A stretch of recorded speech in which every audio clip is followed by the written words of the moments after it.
I'm on Yo, you. Chris Kyle, how's your day?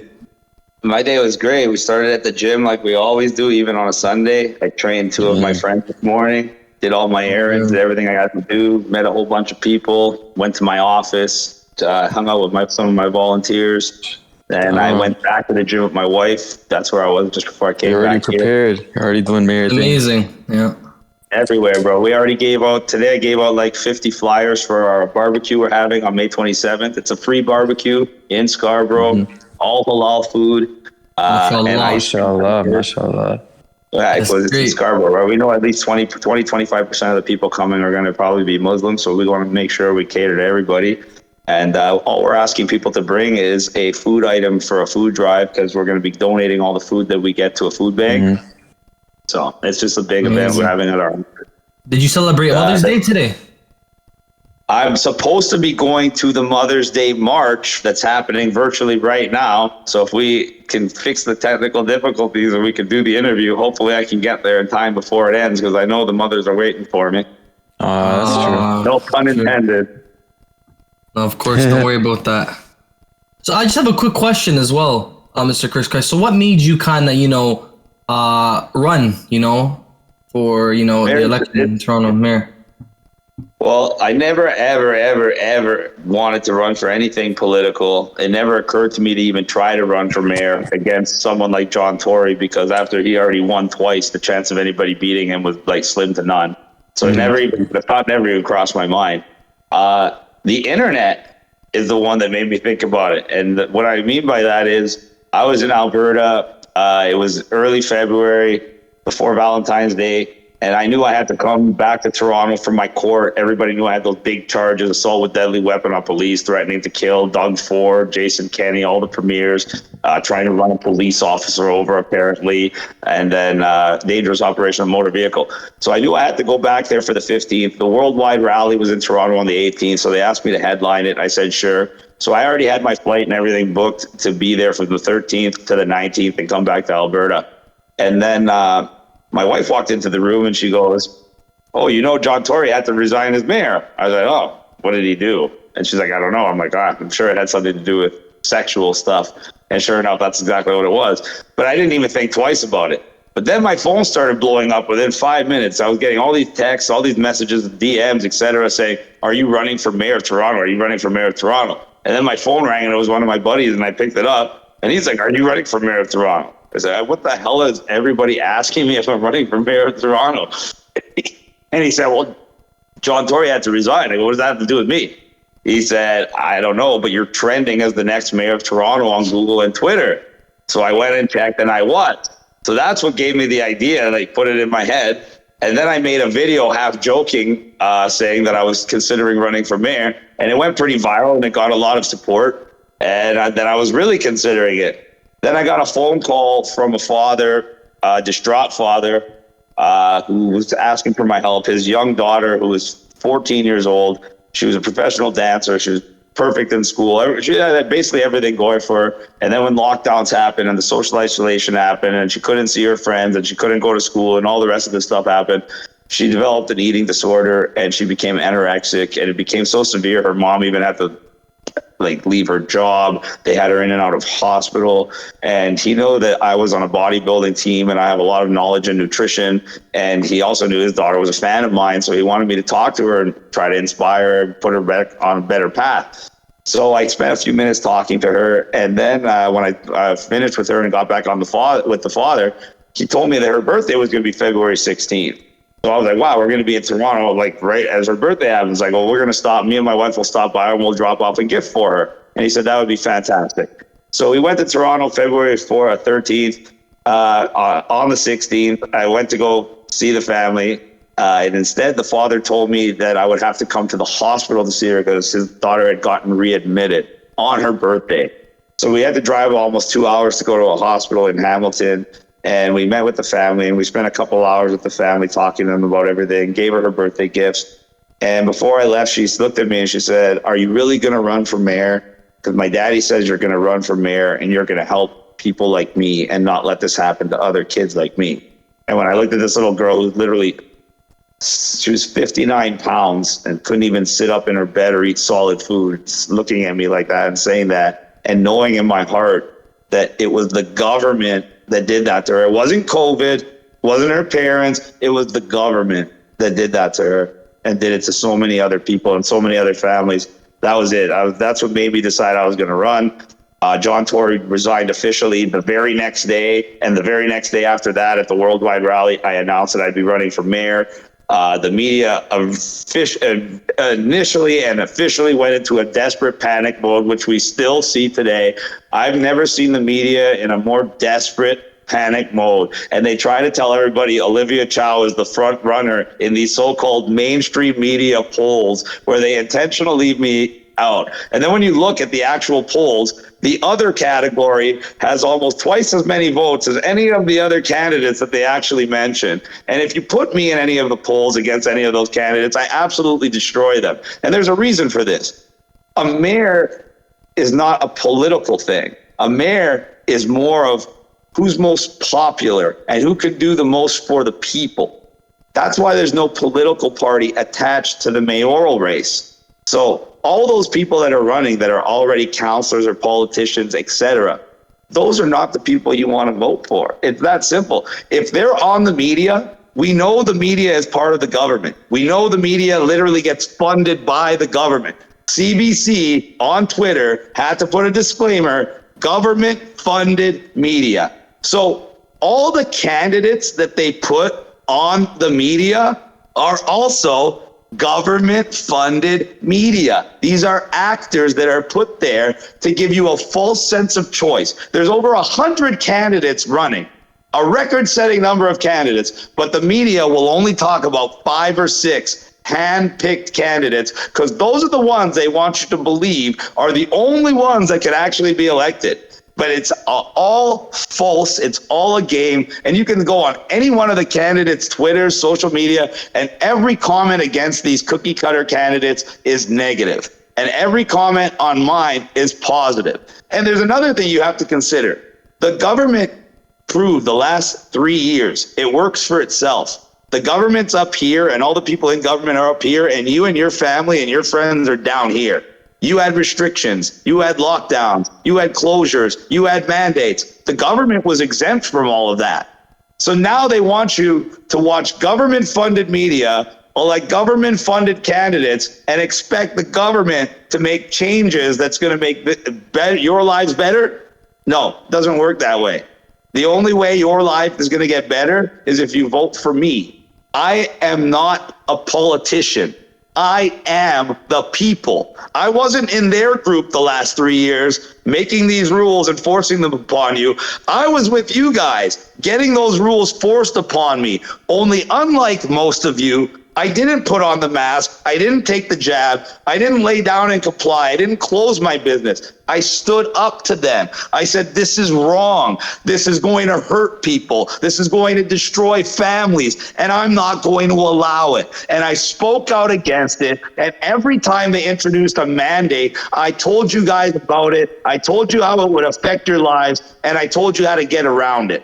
So I've been fighting for the people the last 3 years, every day, been arrested 26 times, beaten 69 charges so far to stand up for your rights. So are you going to vote for one of those people that did all of this to you and will do it to you again? Or are you going to vote for the person who fought, bled, went to jail, and is continuing to fight in their face? I just got assaulted literally 2 days ago on video by the police who were on there because the government wanted them to sabotage my election event.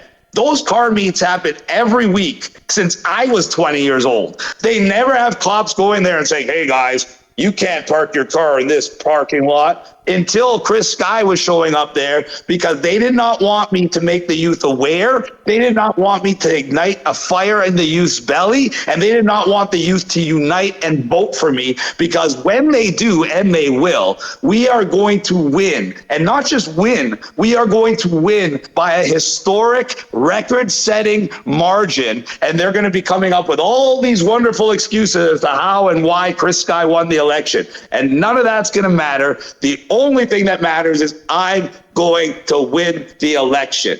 And if you think I'm wrong, they're telling you the front runner is Olivia Chow. Olivia Chow is NDP.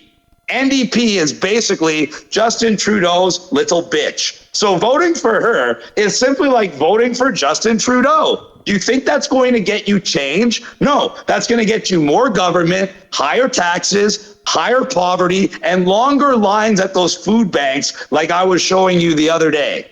The only way you're going to get change and better lives is smaller government, more fiscal conservatism, and somebody who actually cares and somebody who actually has the experience. Olivia Chow, the so-called front runner, what is her actual background and experience? Do any of you know?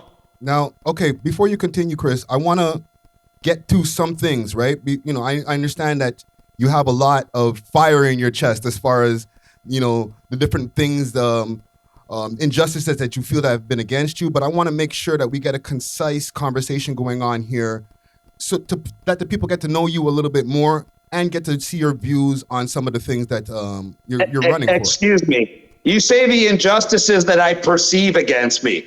If you don't think getting arrested 26 times and getting off 69 charges and getting assaulted on video for no reason is not being targeted, is me just perceiving that I'm being targeted, you're already being 100% dishonest to the audience. You're already doing a disservice to this podcast, and you're already ousting yourself as somebody with an agenda and somebody who's dishonest and somebody who's going to try to put a black mark on this podcast. So Friday, I'm going to warn you once not to pull that. And if you try that kind of stuff again with these little innuendos, we're going to call you out every time, and it's going to ruin your credibility. And by the time you're done, you're going to be finished in the podcast business if you keep it up. So we're just going to start from there. Try that again. Well, let's continue our conversation.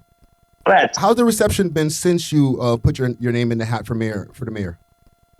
Absolutely incredible, better than I could have ever imagined. I literally get people stopping me in traffic everywhere I'm driving. I can't even drive from here to the gym without multiple people, not even just one, multiple people rolling down their window and saying, "It's the next mayor, I'm voting for you." And when I go to the gym, I'll get at least 10 to 20 people, depending on how many people in the gym, coming up to me, asking me for a shirt, asking me for a photo, telling me they're going to vote for me. Then I'll go to breakfast. I'll literally get women walking in and crying when they see me and asking for a picture with them and their family, and then coming to my events and telling me their vote for me. Literally every single place I go, I get recognized, I get support, and it's from people age friggin' 14 all the way up to 100. So am I going to win this election? The answer is yes. And, just to get a little bit of history for the people who will be voting for you or potentially could be voting for you, you grew up in Vaughan, right? Like what area? We're talking about Woodbridge area type of Vaughan thing? I was born in North York, and then I moved to Woodbridge, and then I moved to North York, and then I moved to Markham, and then I moved to Woodbridge, and then I moved to King City, and I've worked in every municipality in Ontario, including Scarborough, Etobicoke, North York, Toronto. I've worked with every one of those city governments for over 20 years in the development, planning, design, and building a business. So not only have I lived here for 39 years, all over the GTA, not only have I worked in the private industry all over the GTA, including the 6 relevant boroughs for the election, I've actually worked with the specific governments for over 20 years in each of those 6 boroughs on multiple different job sites and multiple different projects. And this is and that was with a successful company, by the way, for the last over 20 years. And we work and I'm the only candidate, by the way, with the kind of experience like that, where I ran a successful private business that had to work in tandem and was dependent on working with the public system, working through their bureaucracy, their red tape, and all their delays while I was on the time constraints and the budgetary constraints of the private sector. And I still thrived. And that shows that I can manage things, money and people, efficiently. And that's exactly what this government needs. Someone that can manage things without the blatant waste and corruption that we see in every government administration prior to this. Thank you. And the work that you're talking about specifically, you're talking about like home development, or are we talking about more than that? Because I see here that you work for Sky Home Corporation, which is a company that was started by your father years ago.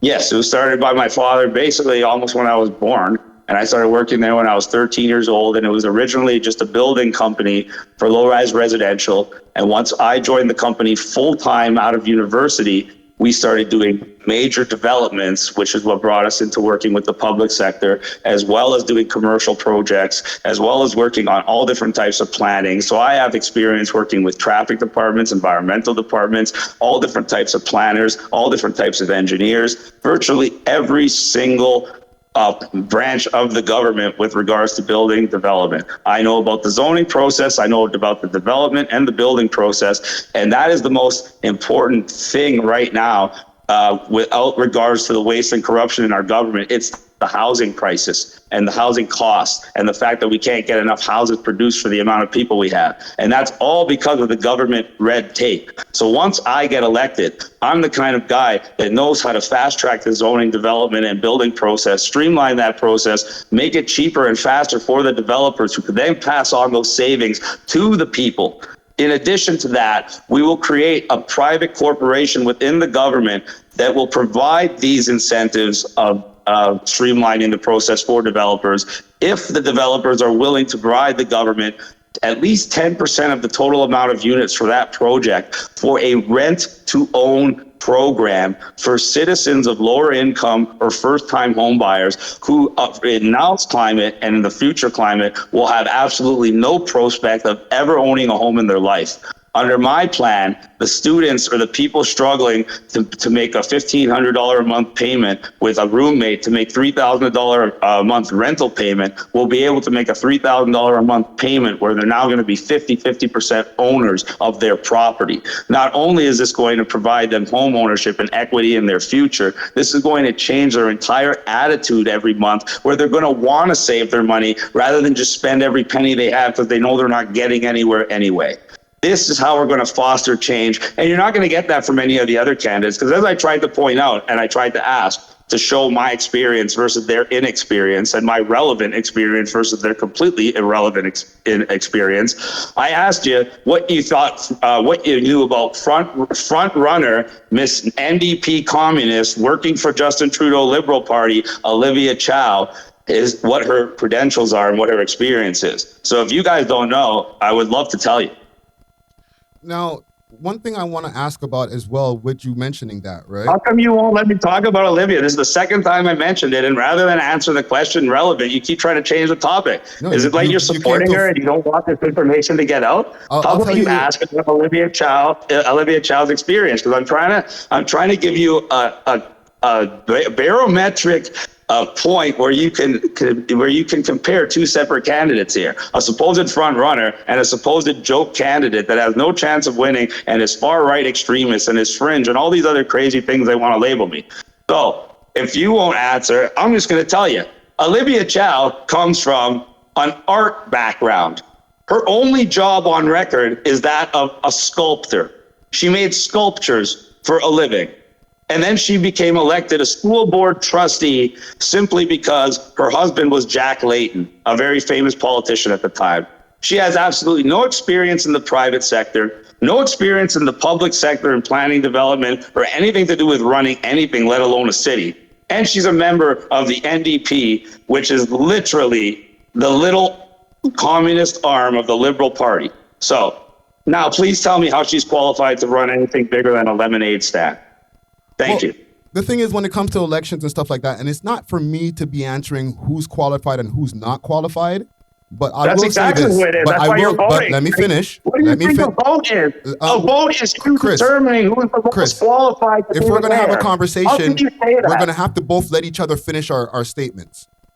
Okay, well, you can finish your retarded statement, and then I'll correct you on how ignorant it was. Okay, and we're also going to do this without name calling, Chris, because we're having an adult conversation here, right? I didn't call you. I said what you said was ignorant. So now you're lying, and now you're putting words in my mouth, and now you're making a fool of yourself. Because the reality is, your vote is how you determine who you believe is most qualified to be mayor, period. That's not up for discussion. That's not an opinion. That's a fact. And you just said something that's completely contrary to fact. When I called you out on it, it made you look stupid, unfortunately, what you are. You got upset and tried to change the subject. Sorry, Friday. We're not going to play these games. I'm going to call you out every single time, and we're going to just keep going. Let's agree to disagree on that one right there. What would you say? What would you classify you voting as? Are you voting for the worst candidate? Or are you voting for the best candidate, aka the most qualified candidate? Or are you going to vote for the least qualified candidate because you think the least qualified is the best? Should we get someone else to weigh in on it? In the end of the day, most people vote for what's in their best interest. And this is all I'm trying to find out here. If everything that you stand for and everything that you're running with the different platforms that you're running on is in the best interest of all of your constituents. Okay, so far we know that the first thing I'm going to do is go through the budget with a fine-tooth comb with the most advanced and the most prolific forensic accounting team that's ever been put together in the history of a government administration.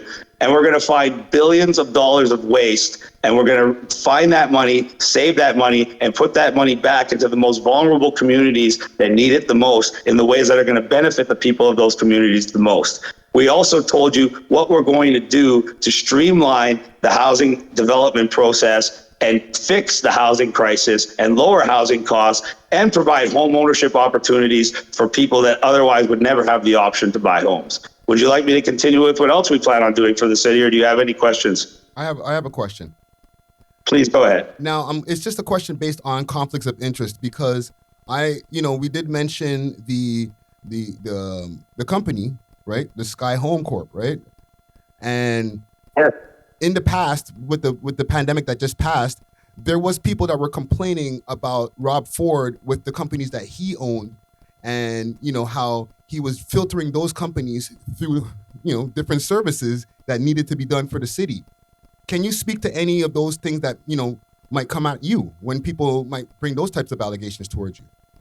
Of course I can, because I already told you that I want to introduce high density residential development for the city. And guess what? My company doesn't build high density residential development ever, and it won't ever. It's not in our wheelhouse. It's not in our budget. It's not anything we would ever do. So I'm advocating to expand and provide incentives for a business that has nothing to do with my business. It's just a business that's very close to my business, to the point where I understand it very well, and I understand it in a way where I can use the government as a way to benefit everybody with that business. But it's not going to benefit my father or my business in any way, shape, or form. In fact, it'll probably hurt my business because it's going to take away from the fact of the low-rise residential development and low-scale commercial that we actually do. Thanks. And even mentioning Rob Ford, right? I was doing some research, and there was something that I think you mean Doug Ford, because Rob Ford's dead. Sorry, so Doug maybe Ford. My if you're apologies. doing your research, you should actually do your research and actually get things right, because everything you say pretty much is incorrect, and everything you say is an allegation that's designed to make me look bad. Just like trying to create a conflict of interest where there wasn't, and not even be smart enough to know the difference between Rob and Doug Ford. But go ahead. So what about the allegations of threatening to kill Doug Ford?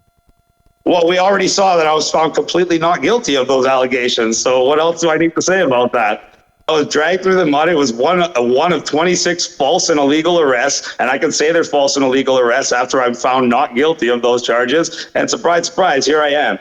Still doing my thing, still doing it for the people, and still having people like you who work secretly against the people try to make me look bad. And it doesn't work. Every time you try, it's just going to make you look worse. I already warned you about this right at the beginning of the show. So don't feel bad at the end when people watch this and they're like, Friday, you made yourself look like an absolute fool. I'm sorry, and I warned you now. That's the third time. Go ahead, though. Keep going. I'm just here to be objective, and my best interest is there. I'm just here to be objective, and my best interest is in the interest of the We Love Hip Hop Network. But I'm not here to explain whether I have agendas or not. I'm just here to ask the questions. Now, well, you just said that your best interest is in the We Love Hip Hop Network. My best interest is in the people of Toronto. Thanks.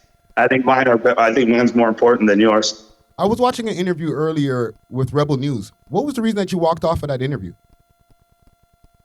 What was the reason? Oh, because they tried to say I denied the Holocaust by questioning the number of 6 million Jewish people killed after I went to Germany. And I'm the only candidate, by the way, that actually took the time to go to Germany and spend 2 weeks studying the Holocaust, visiting concentration camps, and talking to over a dozen Jewish Holocaust scholars, most of which who studied the Holocaust longer than I had been alive at the time. And the one question that I asked every single one of them was how many people died in the Holocaust? And for those of you who don't know, not everyone talks about this 6 million number. The original estimate for the exact same organization that came up with the 6 million number was 18 million. Until somebody pointed out there weren't even 18 million Jewish people alive on the planet at that time. And then they said, okay, we're going to revise it to 6 million. And now you can't talk about it. Well, when I asked the Jewish Holocaust scholars what they thought about that, the answers I got from them were, nobody really knows how many people died, and anybody who tells you they know how many people died is probably lying to you. It was a war, it was famine, there was disease, there was so much going on, it's physically impossible to know. Do I deny that the Holocaust happened? Absolutely not. It was one of the worst atrocities I've ever documented in history, and I was so moved by it that I actually flew to Germany on a 9-hour flight, took 2 separate trains, a bus, and a car to go meet these people to discuss this world event. So when someone's going to insinuate that I'm denying something like that, yes, I got very offended, and I could tell it was just a blatant disregard for my character and a way to try to make me look bad. So I had no reason to stay in that interview. And it's actually completely irrelevant to the entire mayoral candidacy. Well, at the same time, you know, you do have a lot of Jewish constituents that if you are elected, they're going to be either voting for you or you're going to be controlling different things that are happening with them in the city as far as their needs. And they love me. And they love me because they know that I represent the change that they want to see and the future that they want for their children. They're intelligent people. So just for a confirmation, you don't believe that the number was as high as 6 million? I'm not saying that. I'm saying I don't know what the number was, and I don't believe anybody should say that if anybody questions a figure or a number, that they're a denier. Would you question the number of people that died in World War II? No. And if you did, would they call you a World War II denier? If you said, I think 40 million people died in World War II, and someone else said, I think 30 million people died in World War II, would that make you a denier that World War II happened? Or does that just make you someone that was discussing the merits of World War II? And I also want to know why we've now spent virtually the entire time of this interview on this one completely irrelevant question. It's almost like you're trying to gain traction on something negative and then trying to focus specifically on that and avoid all the relevant stuff.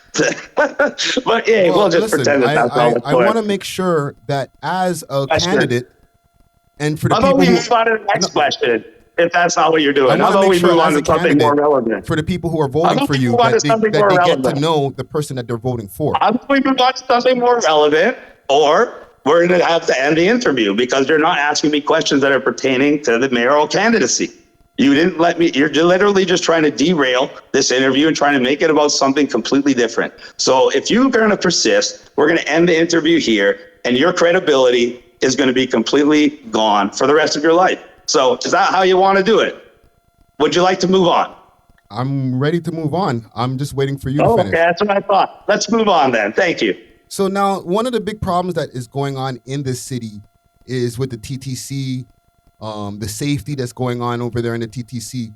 What are your plans to do something about making this TTC safer? As far as the way that the funds are allocated towards the TTC, like, what are some of your plans if you're elected mayor? I'm so glad you asked this question because this is one of my major tenets of the platform, because it's not just the safety on the TTC, it's the massive traffic that we have above ground.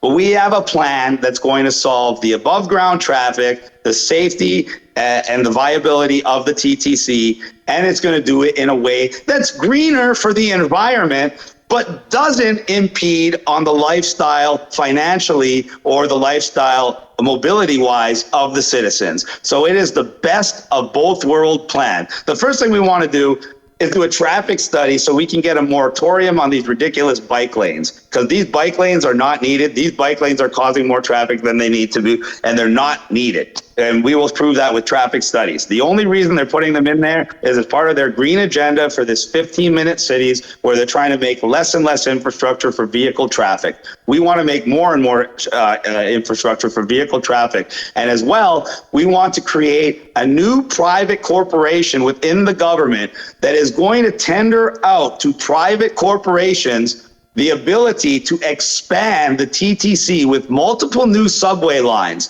at no cost to the city.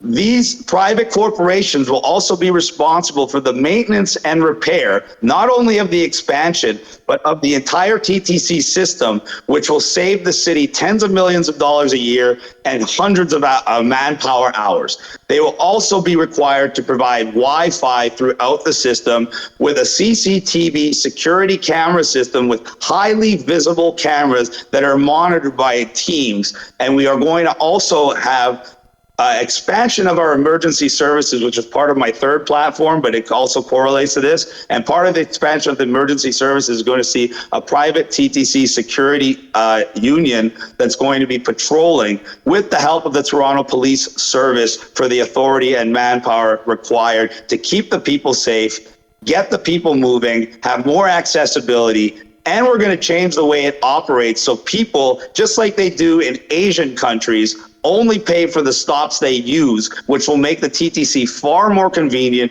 far more affordable. It will be used by far more many people, which will naturally bring the traffic congestion off the road up top. And as we know, the subway system is a far greener form of transport than vehicle traffic. So this will also be green. And it will bring GDP and jobs and billions of dollars of revenue to the city in the immediate term, which we need to offset our massive budget deficit, and in the long term, which we will need to continue the viability of our city. Thank you very much.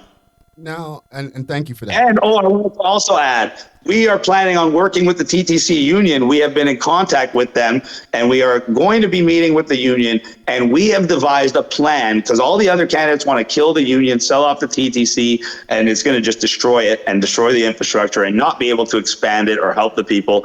We have a plan that's going to empower the union, reinvigorate the union, and guarantee that the union is stronger 20 years from now than it is today, even though they're going to see a vast majority of their people retire over the next 20 years. But we got you. Well, thank you. Now, with the safety issue, right? One thing Yes, sir. I've seen with over the years with you, even prior to our interview, you've gotten on our radar from a lot of conflicts with police, right? Once you're No, not really. Well, you've had a lot of back and forth when it comes to being arrested multiple times. We mentioned this here in our conversation here. Now, Prior to COVID? no, once COVID hit, and yes, you got on our radar. Now, if you're elected mayor and now you have to have a relationship with the police as far as getting them to do things and all that, how do you figure to go about that? Like how you work? I have an absolutely fantastic relationship with the police. I was literally eating burgers in Mama's Burgers in Scarborough 3 days ago, and 4 police officers came in and walked right over to me and said, "Good luck, Chris." When I was in court March 28th to get acquitted of those ridiculous false charges, it was the brand new courthouse that I had never even been in because it had just opened 10 days prior. And before I could even walk over to the police officers to get searched, they ran over to me, shook my hand, said, "We're voting for you, and you don't even know how much support you have." In fact, an on-duty police officer even came up to me this morning at the gym to shake my hand and tell me he's voting for me. And even after I was assaulted by that police officer on video blatantly from behind, when I went to report the incident at the police station, I had the support of the vast majority of police officers in there. They came out, they lined up to shake my hand, and they said that they want me to win as mayor. So I have no problem working with the police, because the good police know that I would take a friggin' bullet for them. The bad cops that want to abuse their authority, want to abuse that badge, and want to abuse their community, well, they put on notice that that's not going to happen anymore. And the good cops appreciate that more than you know. So I have more support from the police, the firefighters, and the MS than any of the other candidates, guaranteed, bar none, no questions asked. Okay, so now even moving forward, as far as the violence that goes on in the street, that we need the police for, right? If elected, what are some of your plans to even bring down some of that rising gun violence that's going on in the streets, gang violence, different things that are going on over here in Toronto? That's another good question, and that's why safety is the third major tenet of our platform. But the first part of the safety of our platform is the safety of children. And right now, we feel the biggest threat to children isn't gun violence or knife violence. I think that's more for young adults and adults. But for children, we feel the biggest threat is SOGI, sexual orientation and gender identity. This disgusting sexualization and confusion and perversion of children that was actually designed and implemented by people that are very questionable. And this is not an education system. This is a grooming system and is absolutely disgusting. And it paved the way for our deputy mayor of Toronto, Jennifer McAlvey, to use municipal taxpayer dollars to fund and promote and attend a drag performer coming to a children's school and not just reading them stories, but doing an actual drag performance for children paid for with our tax dollars.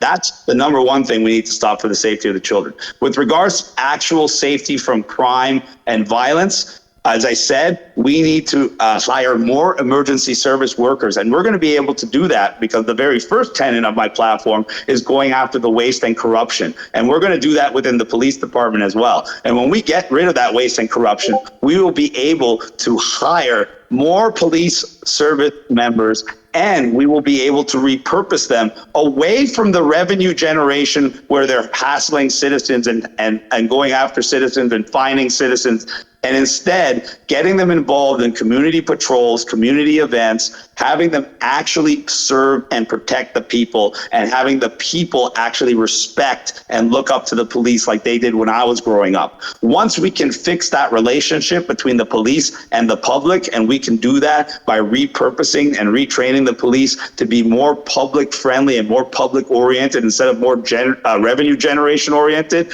we will have a much safer, much happier city. Thank you. No, thank you. Now, I'll be remiss if I don't bring this to your attention. Somebody sent this message thread to me, right? It was a back and forth that you were having with somebody online, and I was like, I don't know if this has any relevance, but at the same time, with a lot of course, people, it's not going to have relevance. It's just going to be something you put up there to try to make me look bad and try to insinuate I'm a racist. I don't even have to know what it is to already know exactly what you're going to try to do, just like everybody watching that has an IQ above 90. Anyway, go ahead. Well, with having black constituents or potential black constituents, this back and forth was about Africa and the African people and black people, right? Actually, no, it wasn't. It was actually about Asian people. So that's a lie. So now I know you're lying again. So how about you read a direct quote of one of the things I said, rather than trying to pretend like I was talking about black people when we were talking about how Asians had the highest IQs in the world and how Asians also have the most advanced civilizations in the world. And they tried to say that IQ is not relevant to anything and not relevant to success in society. So I pointed out how Asians, when they enter and we're talking about Asians like Japan, Taiwan, Singapore, because they are the highest IQs in the world and have the most advanced civilizations in the world. And our discussion moved to how when these Asians move into multicultural worlds like the United States, where there's Asians, whites, Hispanics, blacks, etc., surprise, surprise, the Asians still have the highest IQs. And not only do the Asians have the highest IQs, the Asians have the highest SAT scores. The Asians have the highest high school graduation rates. The Asians have the highest post-secondary education graduation rates. The Asians also have the highest annual incomes. And also, the Asians have the lowest crime rate. So they try to pretend that IQ doesn't correlate to success or intelligence or anything to do with society. And I pointed out how Asians not only have the highest IQ, but they also score the highest in all the 6 intrinsic factors that measure success in society today. And somehow you're going to try to construe that means I called black people stupid because I said that Asian people happen to have the highest IQs and thus perform best in society. So what are you going to call me? A white Asian supremacist? Well, I'm going to go through the quotes that I have here, right? Just so we can be clear. It started off with a conversation with the gentleman whose name is cut off here, and it says, if U.S., Canada, and European nations have not waged one aggressive war after another against nations of the Middle East and North Africa, there would be millions of refugees. You made your bed, so if you wish to complain now, maybe it should be a complaint against yourself and allowing your government in your name to commit such crimes. Which when you responded, that's 100% bullshit. Africa is a collection of third world countries because blacks lack sophistication. When was this quote made? That does not sound like either something I remember or said. So when was this supposed quote? Come on, when and where? 2014. And what platform? That's what? It's 2014. What was that? So you're trying to say this was something that was said 10 years ago, something I don't even remember saying, something we can't prove I said, and you're going to pretend that this is somehow relevant to my mayoral candidacy. Well, you have 10 black years constituents, later. and I would like to just go through something that's not on any of my social media. What social media platform is that on? Come on. From what I'm seeing here, it looks like Facebook. I can see the blue lights there. Facebook that I haven't been on for over 10 years. That's convenient. So that's if convenient. that's okay, then I can finish reading what I have here. So it says, Africa is a collection of countries because blacks lack sophistication and advanced civilization. They aren't refugees. They are a swelling population living in poverty, being weaponized by the forces of communism, who failed over a military means of now using migration to their weapons of choice. They definitely are not white people's responsibility. They definitely do have the right to destroy the identity or the culture of other nations. This is an invasion of war simply by different methods. Now the back and forward continues. That's really good. I have a tweet from 2021 that says, of course I'm vaccinated, you idiots. I'm around people all the time. Now, do you think I made that tweet? Do you think I made that quote? Or do you think I made that tweet? Well, so how about if you're going to discuss the last comment that I have here, and it says here at the bottom, source Facebook, is that Africa is a continent. It's not a real quote, and you're not going to move on from this. If you're going to keep reading from that, this interview's over right here, and you just lost all your credibility once again, because now you're reading from a quote that's not a quote, and you're just literally making things up to try to make me look bad. So if you don't move on from there, this interview ends now. And I've already got my platform out there. Everybody already knows I'm the best candidate, and you've already failed at your mission. So do you want to end this here, or do you want to keep trying to read quote that you can't even prove is something I ever said? So you're saying this is something that you've never said? You've never had a conversation? And another person on this thread was Christopher Lee, as well as Lad. This is a conversation going back and forth. I have no idea who any of those people are. Let them contact me. Get them to call me on the phone. Get them to come and meet up with us and talk about this from 10 years ago. So we're going to move on now, or we're going to end it here. That's what's happening. And we're going to move on to relevant things. Well, things like from I said, with having constituents from different races and backgrounds, we need to address all the things so that we can make sure that everybody knows that you're there for them. That's the end of the interview then. That's it. If you have no other further questions, I have a lot more questions to the audience. When I have tough questions, just like in prior interviews, you can't run away from the answers of these, Chris. You got to answer the tough questions and the easy ones. I'm not here to softball stuff to you. I'm here to ask everything that the people want to know. You're making things up, and you're making a fool of yourself. So if the next word out of your mouth isn't the next question or asking the audience to ask questions, this interview's over, and all you've done is made an absolute fool of yourself and ruined your credibility, and everyone in your community is going to look at you like an absolute loser. Have a nice day. So what's next? How do you want to play this? You going to move on? I have or more you want questions. to end the interview here? I have more questions. So let's see. Do you have actual questions that are pertaining to the mayoral candidacy? Or are you going to come up with more supposed questions that are simply false statements to insinuate I'm racist? Okay, so is that what you're going to do? We'll move on and just... We'll move on from that statement. And for anybody who, like, I guess who might want to see it, like, it's available, but, you know, you're saying that you didn't say it, so we'll move on. You're saying that you didn't say it, right? We're going to move on. How about we move on then? Okay. So as far as even like, let's talk about even with the city, right? We got a lot of traffic. It's been rising over the years. What are your plans to even bring down some of the gridlock that we're dealing with out here? I literally just answered that question with the TTC and the bike lanes and the expansion of the TTC subway lines and freeing up the vehicle traffic and making it greener transport. Are you really that dense that you don't listen to what I literally just said 3 minutes ago? Everybody else remembers that. I guarantee you. So that just goes to show how disingenuous you are. While I'm answering your questions, you're not even listening. You're reading through your notes, trying to find the next thing to read out to try to make me look bad. You just proved it. I literally just answered that question word for word, and you made me repeat myself to prove that you're not even listening to what I say. Thank you so much. This couldn't have gone any better. You are absolutely ridiculous. You call yourself a journalist. You call yourself an interviewer. You're not a hip hop star. You're not an interviewer. You're not a podcaster. You're just some guy that can't even get his camera to work because he doesn't even have a Wi-Fi connection that's good enough because you don't even know what you're talking about. That's the reality of the situation. That, you know how insulting and embarrassing it is that you're pretending to interview a serious candidate for mayor and you literally just asked me the same question twice? Anyway. Let's move on. Chris, you want to ask me another question for the second I'm here time? to have an interview with you, not a high school mudslinging match. So we'll Oh, continue. maybe if you want to have an interview with me, maybe you should get your questions straight and not ask the same question twice.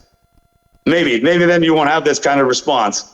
Maybe be a little bit professional. Maybe do your research. Maybe actually know what you're talking about. And maybe don't have an agenda. And then maybe you won't get exposed as such. Anyway, let's continue on.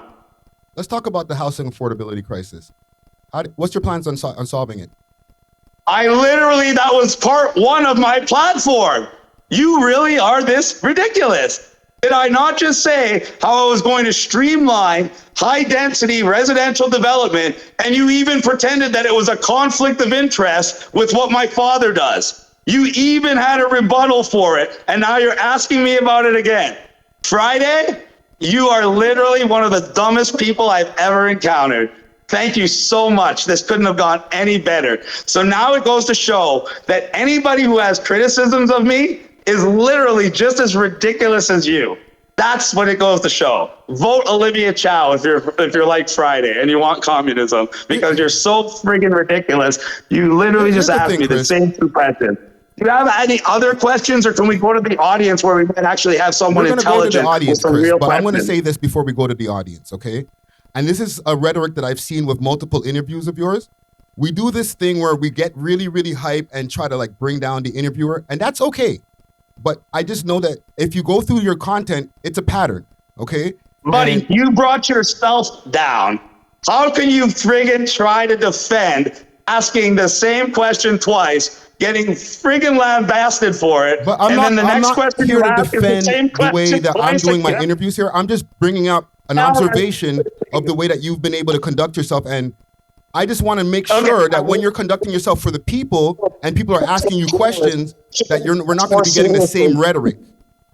You know what I'm saying? Yeah, that's rhetoric. It's rhetoric that you ask the same question twice. I'm just making that up. It's a straw man argument. I'm just calling you names. And in fact, no. Really, I'm just saying this all to you because I'm racist.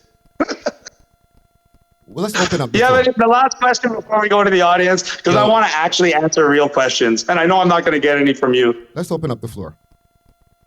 That's what I thought. Mr. Chris, I just have one question for you. No problem, brother. What is it? Do you have any plans for the youth? You know, the youth of Toronto, kind of, schools, education-wise, just, for the crime for the youth. Anything you have there?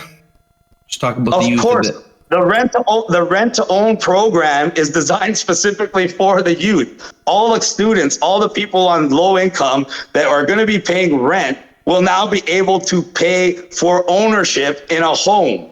Is that not the most important thing for a young person to have? Equity in a home ownership, something that's worth money that's going to appreciate over time? Or do they want to pay rent and have nothing in the bank? What makes more sense to you? Living in a place for 10 years where you're paying $1,500 a month towards owning it, and so in 10 years you've paid like a couple $100,000 towards it, and now that's your money, or paying rent for that same amount of time and pissing it away and owning nothing and being happy like they want. That's the first thing.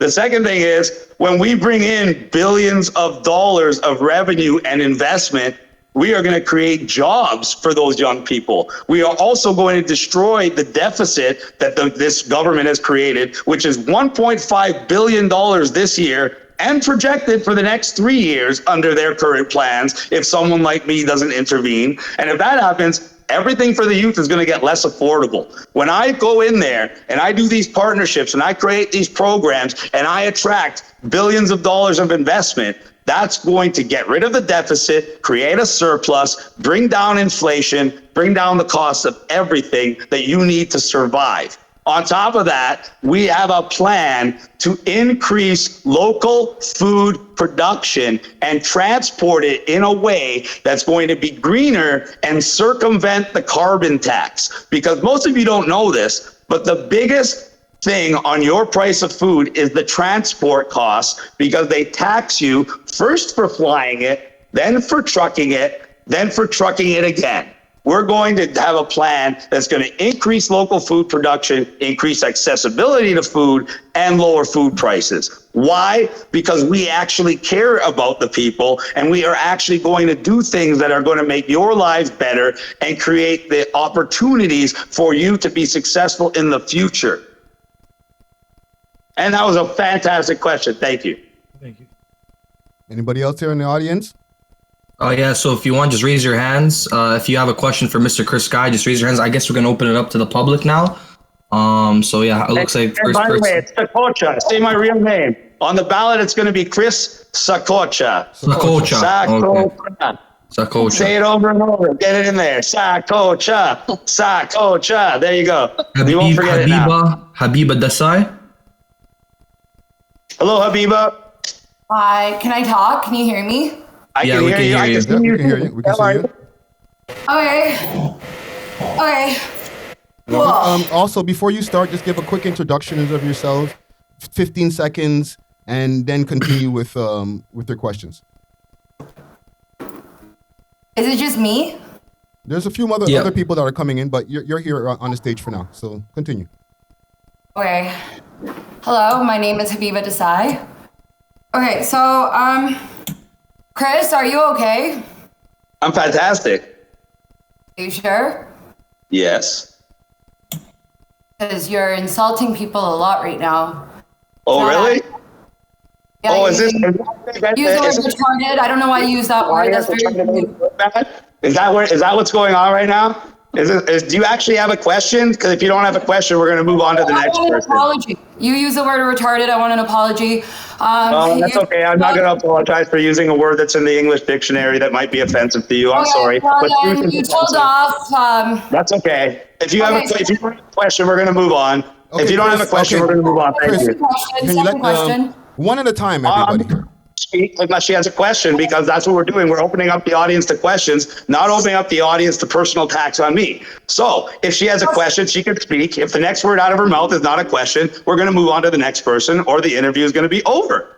Hey, Okay, thank you. question over here. Okay, so when you talked about, you know what, sorry, I don't know the word to say it right now, persecution, you said that you know what it feels like to be persecuted because you've been arrested multiple times and you feel like you are being targeted. Who exactly is targeting you? Because then you also say the cops are your friends. So I'm just so confused. And then you say the government is bad, but then you say you've been working for the government for the last 20 years and all the people in government. So when you say, I'm just so confused. Is a government good or bad? Are you really that confused? I can explain it to you. There are many good cops, and the good cops uphold the law, and there are a few bad cops that take orders from government officials to do illegal things. And I don't feel like I've been persecuted. I know I've been persecuted because I've been found not guilty in every single aspect where I've been arrested. So when somebody's been falsely arrested, falsely charged, falsely defamed, that's called persecution. And it's done by the government using the police as their tool. And no, I did not work for the government the last 20 years. I worked in the private industry dependent on getting government approvals. So I had to work with the government. The government was not my friend. The government was my enemy. The government was the one preventing me from getting development done unless I jumped through all their little hoops, learned to play their little games, paid all their little fees, and learned how to do everything legally. So all I learned is how to be efficient while working with the government who's trying to prevent people from being successful. Thank you very much. So I hope you're not confused anymore, because I don't think anybody else is. Thank you. No, but okay, so you, North York and Vong, and you're telling, you're telling the interviewer that he doesn't know what persecution is, and it's just I can't take that. That's so apologize. Apologize I'm sorry. because So you have no other questions. So let's move on then. Thank you. I believe I can say that I know what persecution feels like. Have you been arrested 26 times? Do you know what persecution feels like? Ladies and gentlemen, I have not been arrested, ladies and gentlemen. You should not vote for a mayor that's been arrested. Have you been a victim of racism? Have you been persecuted? I didn't think so. So next question. Thank you. Next person. Okay, so who do we got next? Next. Keep them coming. This is a joke. Every time you try to make me look bad, all you're doing is getting me more votes. Keep it coming. All right, so introduce yourself, give us a quick brief of who you are, and then continue with your question, sir. Hi, my name is Calvin Cambridge of the OG FTG. Oh, sorry, OJ FTG. I'm just like, you know, I see everyone's getting a little hostile, so I'm just trying to maybe like get to the bottom like of all this. Like everyone's trying to, you know, get emotional. That's all right though. Like I'm just trying to figure out who's the best candidate. Pardon? Nobody's emotional. I just No, call I'm out not referring to you. Even some of the I've never been in an interview. I'm sorry, but I've never been in an interview where the interviewer asked me the same question twice, let alone 2 questions in a row that I had already answered back to back and spent minutes answering. And not only minutes answering, then he spent minutes discussing it after, pretending like my answer was a conflict of interest. So he literally spent 10 minutes discussing those 2 things and then asked me those 2 questions. Sorry if I called that out as ridiculous after doing hundreds and hundreds of interviews and never having that. I understand your frustration. No, I just have a few questions because I tuned in closer to the end. So as listen, so I hear your dad, you have like some prior experience in the development industry. As your father is like is one of the founders of Sky Homes. So how do you think? Like, and is there any advice that he gave you to make you think how does this experience make you a stronger candidate is essentially what I'm asking. I explained that, but I'm gonna indulge you because you said you came into at the end of the podcast, so you probably missed that answer. Mm-hmm. Since one of our biggest problems is the housing crisis, and one of the biggest problems with the housing crisis is the lack of available units and the cost of those units. As somebody who worked in development with the government for 20 years that knows the rezoning process, the development process, and the building process, I can tell you that the biggest problem and the biggest delay and the biggest cost incurred are government delays through this process. So as the mayor, I would be able to streamline this process for developers. And as an incentive for streamlining this process and saving them millions and millions of dollars and allowing them to create much more volume of units, we would also have them allocate a percentage of the units in this development to the government for the government to make available for low income or first time home buyers as rent to own properties. So we can get young people and low income people back into the equity of home ownership and back into a brighter future than they would otherwise have if they were renting for the last 10 years. And so that was an intelligent question. Thank you. Oh, sorry about that. Don't be sorry. Thank you. Oh, I'm just a little curious on how that would be structured as would it be like essentially every renter or temporary renter will essentially have equity, which is the rental, and in which they would get it back when they moved, or after a certain tendency they would be building essentially that equity. Like how would that work essentially? It would be a government program where the government would basically make these units available to people who would otherwise be paying the same amount of payments as rent, but now paying these into a mortgage style thing where they're paying equity into the house rather than just paying rent. And then if they live there for 10 years and they want to sell it, they'd be able to sell their equity into the house to someone else, just like they were a homeowner the entire time. So basically, you can live there until the house is paid off, then own it, sell it all together, or live there. Or you can live there 5 years, sell it off, and get a lot of your equity that you paid in back from the house, rather than you getting nothing back if you had paid rent. So it's a fantastic program. It is quite. That sounds really good, to be honest. And I just have 2 more main questions. But as a potential candidate for mayor, how do you personally think it's okay to call those of Jamaican descent black pieces of shit? I've never said that ever. Some of my best friends are from Jamaica, so that's just completely falsehood. And we're gonna move on to someone else. My See that best you're friends. trying to make me sound bad. So No, if no, you're no, gonna no. I'm literally genuinely make not things trying to up, make you sound bad. Look. But one of my close friends, I'm not sure if you're familiar with him, YG35.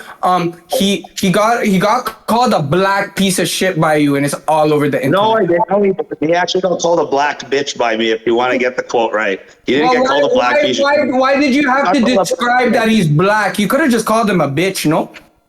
Yeah, but you know what? In black culture, they like to be manly and they like to be macho, and he's one of the weakest in all of his black I'm friends. gonna have to push back on that. That's a generalization, I call him a Chris. bitch, and he's known as a bitch amongst the entire community and the entire black community. So I call him out as such, and that's Chris, after he threatened. black people are not a monolith. You can't generalize black people like that. You know why? Chris. They're a bitch. Yeah, and I don't care what there's a color. lot of different types of black. Anyway.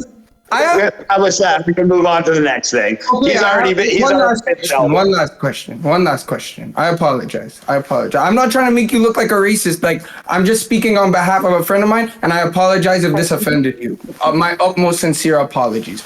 Okay, so how about, I have a question for you. Do you think it's okay that YG threatened to beat my wife up before I called him a bitch? Or do you think that's worse than me calling him a bitch? Me personally, you think it's worse? You think it's worse to call up a woman? Or you think it's worse to call somebody a black bitch? Let me just stop for a quick second. I'll say one difference. Isn't it funny how everybody only hears the one? I would like to point out, it's not YG running for mayor. You know what I'm trying to say? He's not. You know, like, it's not YG running for mayor.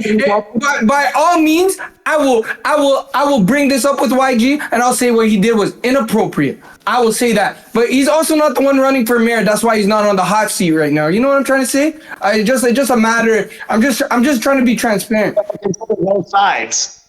You can't just consider one side, especially because I'm in the hot seat. That's why I'm trying to have a mature conversation with you. That's why we are, and that's why I'm not insulting you. I'm just stating the facts. No. I completely understand. Just one last question. Like, I would just like to ask, like, if Rob Ford got kicked out of office for doing crack with the Mandem, why do you think you as a cokehead would be a good candidate for mayor?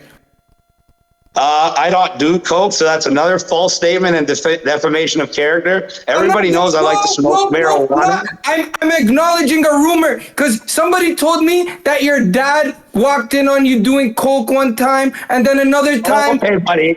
How about you stop talking, because that's complete bullshit. How about I don't do cocaine ever? It's not my thing. I don't even drink alcohol. I smoke weed on a daily basis because it allows me to tolerate people like Friday. That's the reality. You know that smoke weed on a daily basis that are cokeheads, you friggin' morons. Okay, I have another question. You guys are the dumbest morons of all time. Who's next? Any more plants here? And before we bring up anybody else, and Chris, I'm gonna have to ask you to refrain from the insults to the guest as well as. Oh, really? So calling me a cokehead isn't an insult. Calling me a racist isn't an insult. But calling people that make false claims and say things morons, which is the technical definition, is bad. So making false claims and defamation is okay, but calling someone an offensive term from the dictionary that accurately describes them is wrong. Nice try, buddy. Next. Okay, so I'm going to get to my question here. You're like the most pathetic person I ever met. You're literally absolutely pathetic. And yeah, you could call that an insult because it is. And it's the truth. Next. Hello. Hello. Hi, Chris. It's Erwin Snidgens. I'm one of the candidates. I'm one of the candidates, and thank you very much for voicing your opinions and your ideas. And a little bit about my background. I've been with Xerox for about 18 years, resigned from Xerox, put an expedition together to climb Mount Everest to raise money for charity, made a movie out of that that won a gold award at the International New York Film Festival. I invented a patent software that helps students to learn 32% better, took my company public on the U.S. stock market. I have publishing companies, so I have a lot of business background, construction background with 3D printers, modular, and etc. So I guess I was introducing myself because you said that you're the only one that had any experience with government, with construction, etc. So my question to you is, how are you going to bring in these billions of dollars from private investors? Why would they come in? Are you kidding? Why would they come in? Hey, Well, private I'm asking corporations. you a question. I'm How would answering. you I'm do going it? to tell you right now. It's why Okay. why I'm you not stopping me? kidding, so don't insult me. I'm not insulting you. I didn't say it was a Tell stupid me, are question. you kidding? What, are you talking to a student? Well, if you ask a question that you pretend, you said you were a astute businessman for the last 20 years, and you're asking me how I'm going to attract private investment to How are you going to attract thing it? that- I know how I would attract it, but I'm asking you. It's really not that hard. I tender it out to private corporations and say, hey, which one of you wants to build 2 subway lines, retain partial ownership of those subway lines, and make billions and billions of dollars over the next 20 to 30 years? And guess what? We're going to have many corporations throwing us bids, trying to get that contract. And then we'll even be able, because I have the team that you don't have, we'll be able to create the vehicle to actually loan. I have a bigger team than you if you want to get at that particular level. Don't insult me. You just explained, don't tell me you have a bigger team. We're not playing kid games here. You said that. Now, if you're mentioning that, so in other words, you're going to have a team that's coming in. It's just like Metrolinx. Now we're over budget. Goodbye, Erwin from here. That's an end of you. Bye-bye. Not talking to you anymore, because anybody that interrupts me when I'm answering my own question is not going to be talked to. It's that simple. Anybody else you want to try to put up? These are some very good plants. You're doing very good, Friday. Anybody else? Come on, bring them all. All these little demons. Yo, Chris, I just want to let you know that you're the GOAT. Any more questions? Or have I satisfied you all? Now we're gonna bring up Mr. Let's see. Okay, I invited you, Mr. Nick Chronic. Nick Chronic. Yes. Is that a Kevin real name? Clark. Kevin Clark right here. Yes, Go ahead, Chris, Kevin. how are you? Yeah, Chris, I want to ask you a question. Is this I got Kevin? a homeless under feet. Yes, it is. Hi, Kevin. Can you hear me? Yes, I can. Yes. Can you hear me? Okay, Yes, sir. Chris Sky, I got a homeless under feet out. I run every single month at the Church of the Holy Trinity. We do the Toronto Homeless Memorial the second Tuesday of every single month at 12 noon. And we do the Jack Layton Homeless Memorial Summit that I put together because I met my best friend Sam Colas, who is the largest property manager in Canada and the friendliest landlord, at a summit put on by Jack Layton. So with Mr. Mario Greco, who is the new head of the People's Party of Ontario, which is a party I founded, we put together a summit. So next week, Saturday, since the Daily Bread Food Bank says that the most iconic poverty activist in the history of the city of Toronto and the most wrongfully arrested individual in the history of the city of Toronto. So you talk about the amount of time you have been arrested. I am the most wrongfully arrested person in the history of the city of Toronto, according to 52 Division police records for speaking out loud. You can watch the video that Mr. Greco attached. Kevin Clark debates his right to debate with the police. Now, I would like to put together a hunger debate, a homeless debate, a seniors debate, a housing debate, and a youth debate. And I want to know, will you give $1,000 towards the food for us to feed people to get them invited to those functions? I'm in Scarborough at 4301 Kingston Road. I have a humongous Toronto community housing property with a gazebo. So we can have the seniors debate at the gazebo, have seniors address the candidates, but please, Chris, don't embarrass them because I like you. And I like you, but I like seniors. But when I first listened to you started, I had respect for you. But you lost a lot of my respect because you're too much into yourself. Okay, you remind me of a young Kevin Clark. And you don't want to be a young Kevin Clark unless you are going to use the wisdom from the knowledge that you have gained to correct yourself. You're very knowledgeable when it comes to political issues, but some of your issues, you are taking them too personal, which leads it to be offensive to a lot of people. Now, there was one question. Sorry, but I'm not going to let people defame me or insult me. I'm going to stand up for myself. That's what I've been doing my entire life, and that's what I do every single Chris, so let me answer you. Or anybody else gets offended by that, that doesn't bother me in the least. That's what you guys let me answer one question. Stand up for my integrity. I'm always going to stand up for the truth. I'm always going to stand up for justice. Nobody is ever going to say anything about that ever. Sorry. Mario Greco will send you an email about the food for all these different debates we can put together. I want to answer a question that you said, that what is Olivia Chow good at? Now this, Chris, if you are a serious candidate for Toronto mayor, you should know the answer to this question, because I faced Jack Layton 4 years into my 35-year political advocacy. In 2000, what year was it, Mario? Mario Greco can tell you, 26 years ago. And there's only one thing Olivia Chow is good at, because they labeled me the next Jack Layton when I was at the UFT versus Jane Pitfool, Stephen LeJew, and David Miller. So I will tell you, Chris, since you don't know, Olivia Chow, she is good. She is good at riding. She is good at riding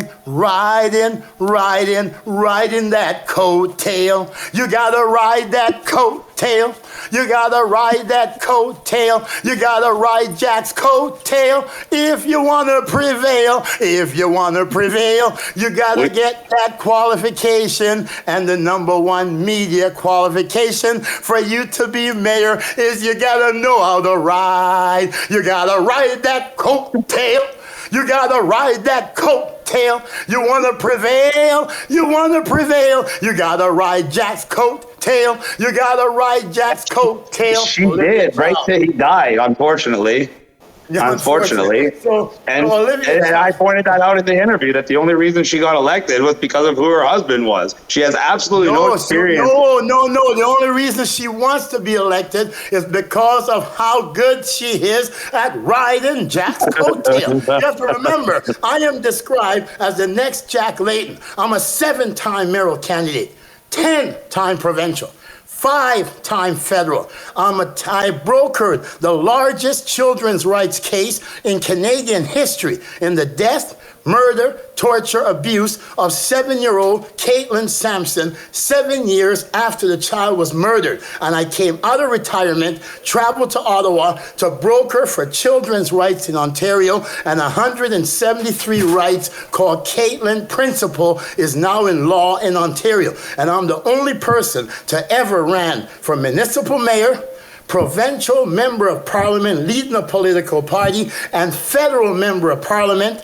at the same time. So at the same date, I was a candidate for all 3 levels of government. And I'm a former homeless man, ex-con, ex-drug dealer, ex-pimp, ex-crackhead, they say, ex-grade 5 student. Okay. Well, very interesting. I liked him. And I liked him. I respect that man. He's a man of conviction. Oh, so you support the drug dealing? Give it a rest. Oh, okay. He's an ex-drug dealer, dickhead. Yo, buddy, don't call me a fucking dickhead, eh? Watch your mouth. Anyway. I'll call you whatever I want. How about that? And you're not going to do anything about it. Is your wife an adult filmmaker? Doesn't she do adult films or whatever that shit is, bro? No, she doesn't. Don't majority of men jerk off their dicks to your fucking wife, buddy? Like, shut up, man.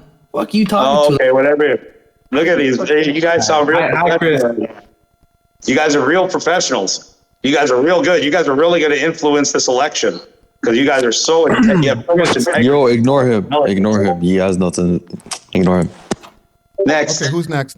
Chris, I just had a quick question. Yes, sir. What are your thoughts on like the drag queen shows in like schools?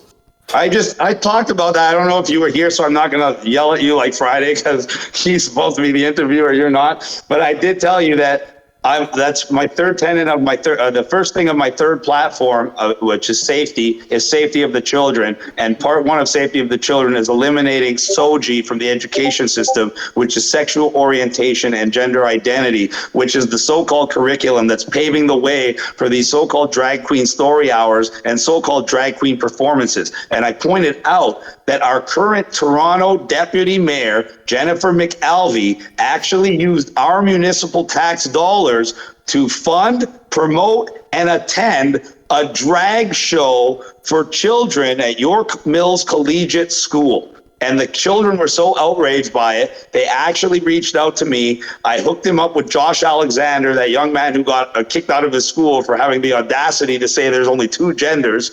And they had a massive protest at the school with over 1,000 people show up. And that's just me making a couple of phone calls. So when I'm mayor, they're going to stop that in every school in the GTA. And anybody who tries to sexualize, confuse, or pervert children is going to be prosecuted as they should. Okay, and I just want to say I completely support that, and I hope you win. Ever since I found out who you are, you had my full support, and good luck. Thank you. I appreciate that. All right. Okay, we got Zloth. Yeah. Go ahead, give us a quick introduction of yourself and follow with your question. Hello, Mr. Chris Guy. Okay. I've lived in the GTA for, my whole life. I've seen many mayors come and go. I don't really know much about you, honestly. Didn't even know you were running till this week, if I'm going to be honest. But, I did have some questions to ask you. Realistically, what did inspire you to run for mayor? Because there is a lot of things wrong with the city, but what specifically would you like to change first and foremost?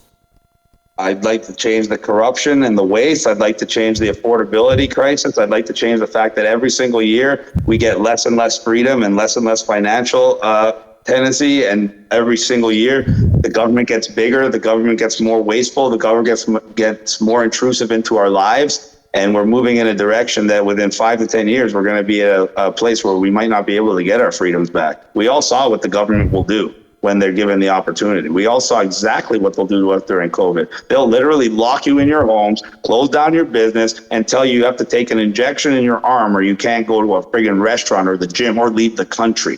So if you want a government like that, vote for any of these other candidates because they're all part of that machine. Every single one of them is a politician. Every single one of them voted for those lockdowns, voted for those closures, voted for those mandates. I fought to prevent that. I actually created a nonprofit called Back to Work to try to stop businesses from closing down and save hundreds of businesses from closing down. I want to run for mayor because then I will not just represent the people, I will represent the people officially, and I will be given a whole new toolbox that I'll be able to protect the people, help the people, and make their lives better, and stop the regression of Toronto. I don't know how old you are. I'm 39 years old, but 30 years ago, the city was better than 20 years ago, and 20 years ago, the city was better than 10 years ago, and you know where I'm going with this. So we got to flip the script, and we got to get the city back on a proper path, and that's exactly what I'm going to do. So sorry if I'm cutting you off, but let's just say let's just say COVID were to happen again and you had full mandates and full control of what to do in the city. How would you go about, keeping contained? There'd be no mandates in my city. People would not be forced to wear a mask or take a jab. People would not be forced to be locked down. People would not be forced to close your business. You would have the ability to make that decision for yourself. If you feel that you're in danger and you feel that you're better off closing your business, go right ahead. But I'm not going to come there with jackbooted thugs with guns and try to close you down because you're trying to open your business and feed your family. That's absolutely disgusting. And that kind of tyranny should never happen. Yeah, no, I agree. I don't think the control that the government was putting upon us was fully justified, for sure. Definitely not. And I believe it caused much more harm than good. Yeah, for sure. Okay. So speaking of harm, I also wanted to ask, public safety, it's becoming an increasing concern, with the crime rates and stuff like that. Lots of younger kids doing shit for God knows what reason, and not even just kids, man. Homeless people are attacking people. TTC is super, very, very dangerous, I would say, for most people, even especially women, because there's also serial sexual harassment happening. I know a lot of people who go through that.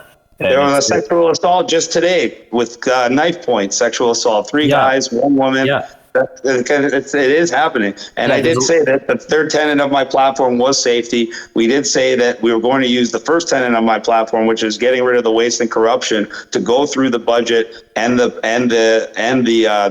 the resources are allocated within the emergency service and police department, and find a way to hire 1,000 more officers, repurpose them so they're actually patrolling, actually protecting, rather than just going out and trying to give people tickets. And while we address the affordability crisis in the city, we're going to decrease the conditions where people are going to be more prone to be violent and more prone to commit crimes. So it's a twofold approach that we believe is going to actually increase the safety and increase the happiness in the city. So this kind of leads into my third question, which was regarding your goals on high density residential development, right? Yes, sir. And do you think that due to this high density like residential developments, do you think these like the crime rates in these places would increase as well because of the high, like wouldn't it be cheaper and easier for lower income families to move in, which is a brooding point for No, I don't think you can say. I think that I don't think low income families are the reason for crime. I think one of the major reasons for crime is the fact that Toronto was made a sanctuary city by John Tory, and a sanctuary city allows illegal immigrants with really nasty criminal records. We're talking about somebody could be charged with murder in British Columbia, and as soon as they come to Toronto, which is considered a sanctuary city, they can live here, get all the benefits of a citizen, and police officers are not allowed to stop them and not allowed to even check their record, where they would find out that this person is wanted for murder in another province.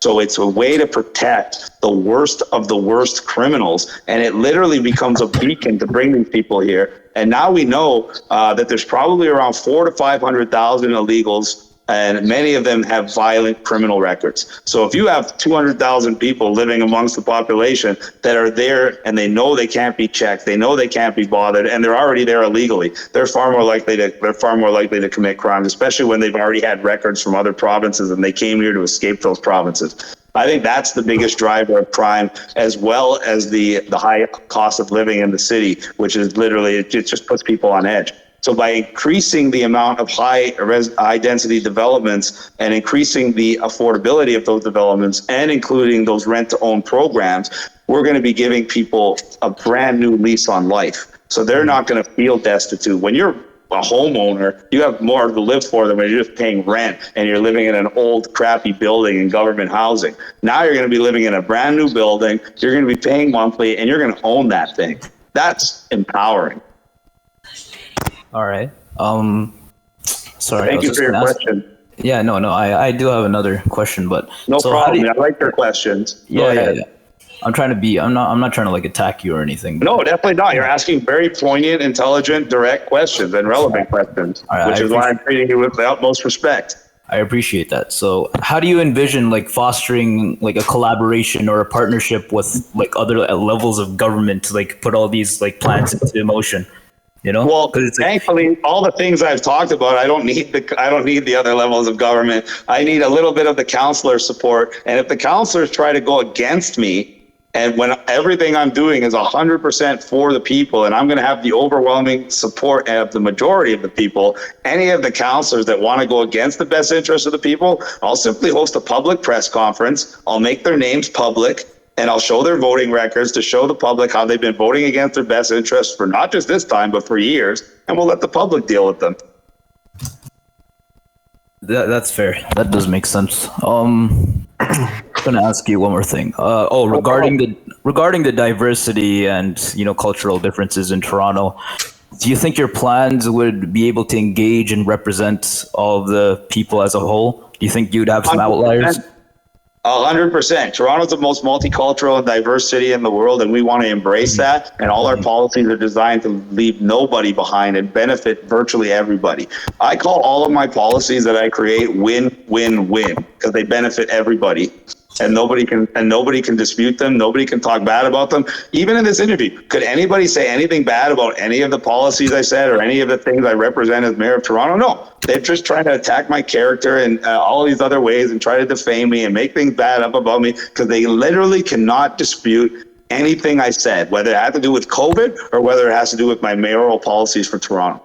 You're right. You're right. No, you're correct. They shouldn't bring your personality into your arguments on how to make the city a better place. You know, it doesn't Or really. alleged I'm a cokehead, or alleged my wife's a porn star, or Yeah. all the other things that they were Yeah, saying. no, 100%. Sorry, what the audience actually wanted to ask you a question. They're asking if Rob Carbone negatively affected your campaign, and did that cause a split between the two of you? He didn't negatively affect my campaign at all. He's just, I outed him as a fraud, a con artist, and a complete loser almost 2 years ago, and now he got proved that in court. So he's a nobody. He's a nobody. He's never going to be anything, and he's probably not even going to be in the city much longer because he doesn't have any reason to be here. And he's the kind of guy that has a lot of enemies because he robbed a lot of people of a lot of money, and they all know. All right. Yeah, that's it for me though. But thank you, boss. Thank you for your time. Thank you for your intelligent questions. I appreciate it. Thank you. I just had one more question, Chris. So Yes, sir. you're basically okay with getting cut off from provincial and federal funding. Is that true, or?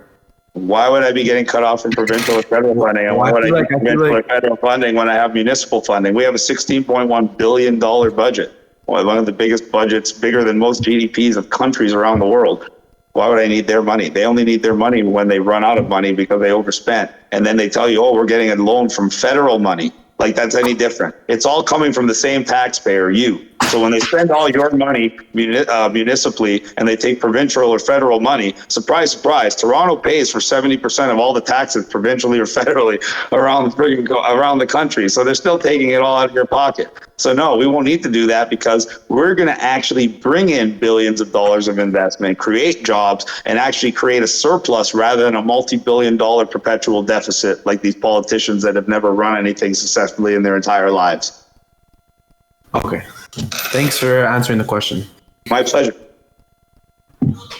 Who's next?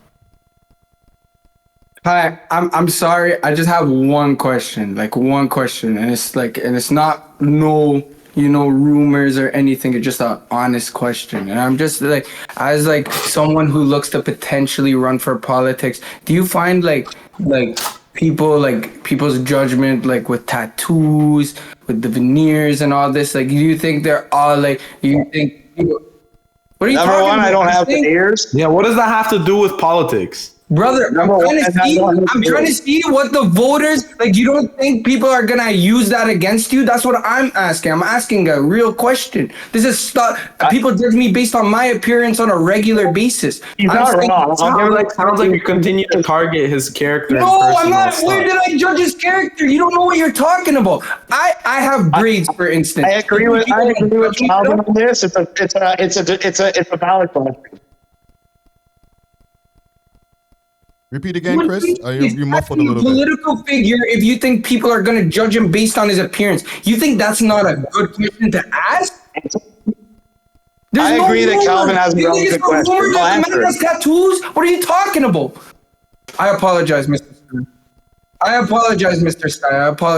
Sky. You don't have to apologize. I think it's a relevant question. You're right. I agree. It's a relevant question, except for the fact that I'll correct you. I do not have veneers. So that's normal. That's number one. That's your normal teeth? They're whitened, but they're not veneers. They're professionally whitened, but they're not veneers. I'll say that again. You're a hitter. And with regard to the tattoos, I agree. If I was walking around in a tank top like I was when I'm at a protest in 35-degree weather outside for 5 hours and speaking, which gets me even more hot, I wouldn't be doing that in a campaign room or in an interview or in a debate because people wouldn't take me seriously. Like, look at this guy. He looks like he's dressed for the gym.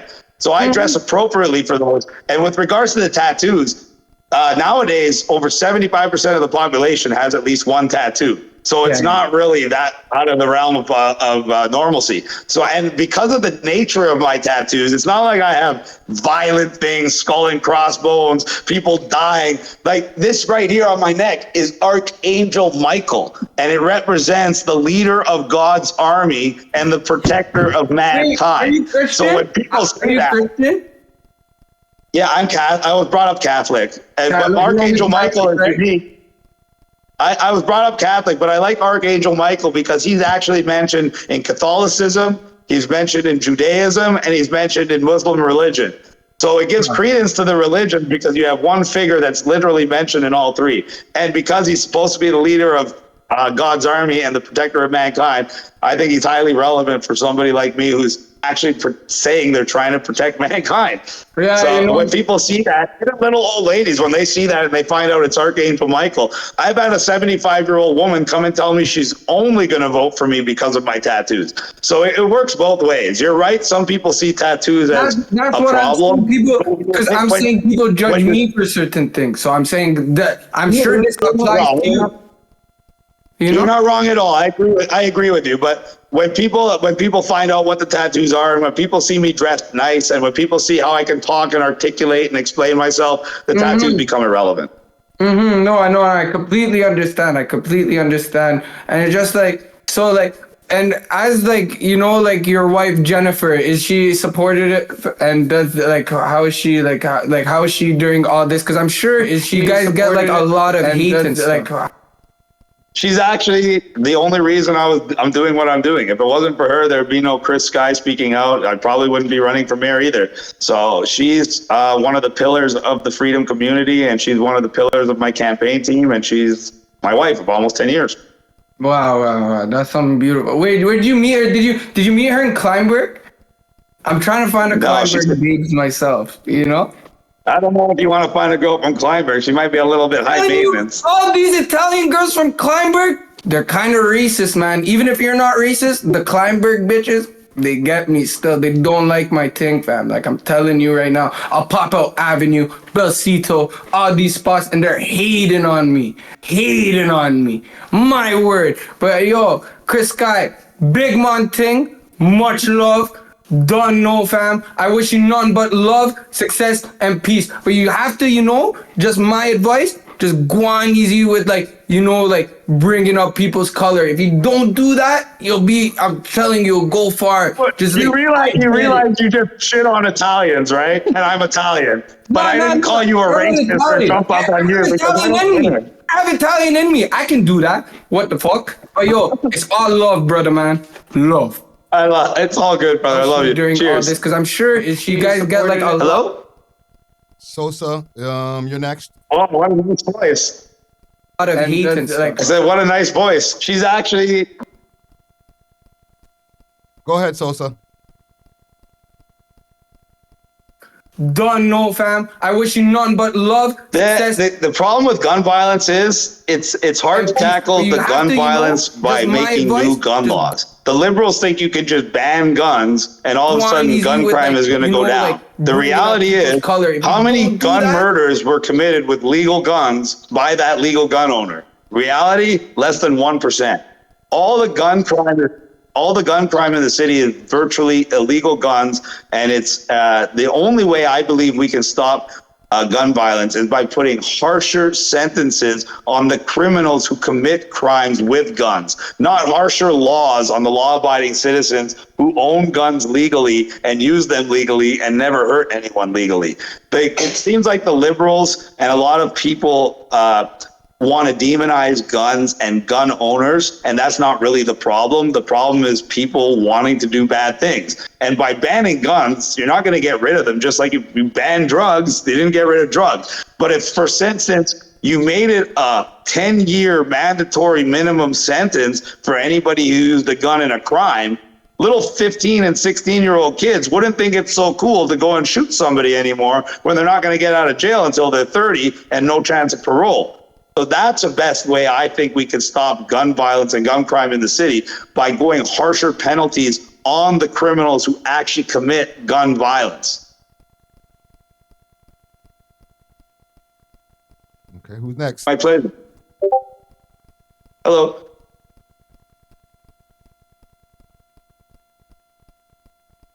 Excuse me? Of course, I've been an avid shooter since I was 4 years old, and I have a restricted and unrestricted palette, and I have an extensive firearm collection. I would love to overturn the handgun ban and give everybody back their handguns as a restricted PAL holder. Unfortunately, that's a federal thing. If I could do something about it at the Toronto level and the municipal level, I would do it in a heartbeat. And I'm going to look into that because I think it's ridiculous what they're doing. And Alberta's fighting back against all these bans. And I believe when Trudeau gets kicked out of office and the Conservatives inevitably take power, like they're going to, we might be able to get a federal reversal of these bans because I think they're absolutely ridiculous. We know they're not going to stop one violent crime, but we know they're going to infringe on the rights of law-abiding citizens.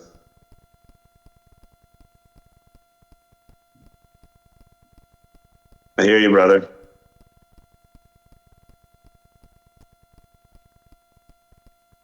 Hello? Hello, can you hear me? Yes, sir. Okay, hey, my name is Jeffrey, candidates for mayor. Hi. Hey, question. This one is going to be an interesting one. How are you going to be able, as a politician, you have to be a good listener. How are you going to be able to speak to the mentally disabled or people that have a hard time, especially with what I've seen in the past hour and so what I've been on, when you sort of, I wouldn't say lose your temper, but you lose something and you start insulting people on that. Like, will you be doing that towards the disabled people? Like, you have to be able to understand. Excuse me. How can you correlate somebody being disabled and having a physical or mental disability and showing patience for that they can't control versus somebody calling me a cokehead or calling my wife a porn star or calling me a racist? That's completely ridiculous. That's a completely false analogy. And if there's a question there, I'd like to hear it before you make yourself look more ridiculous. Thank you.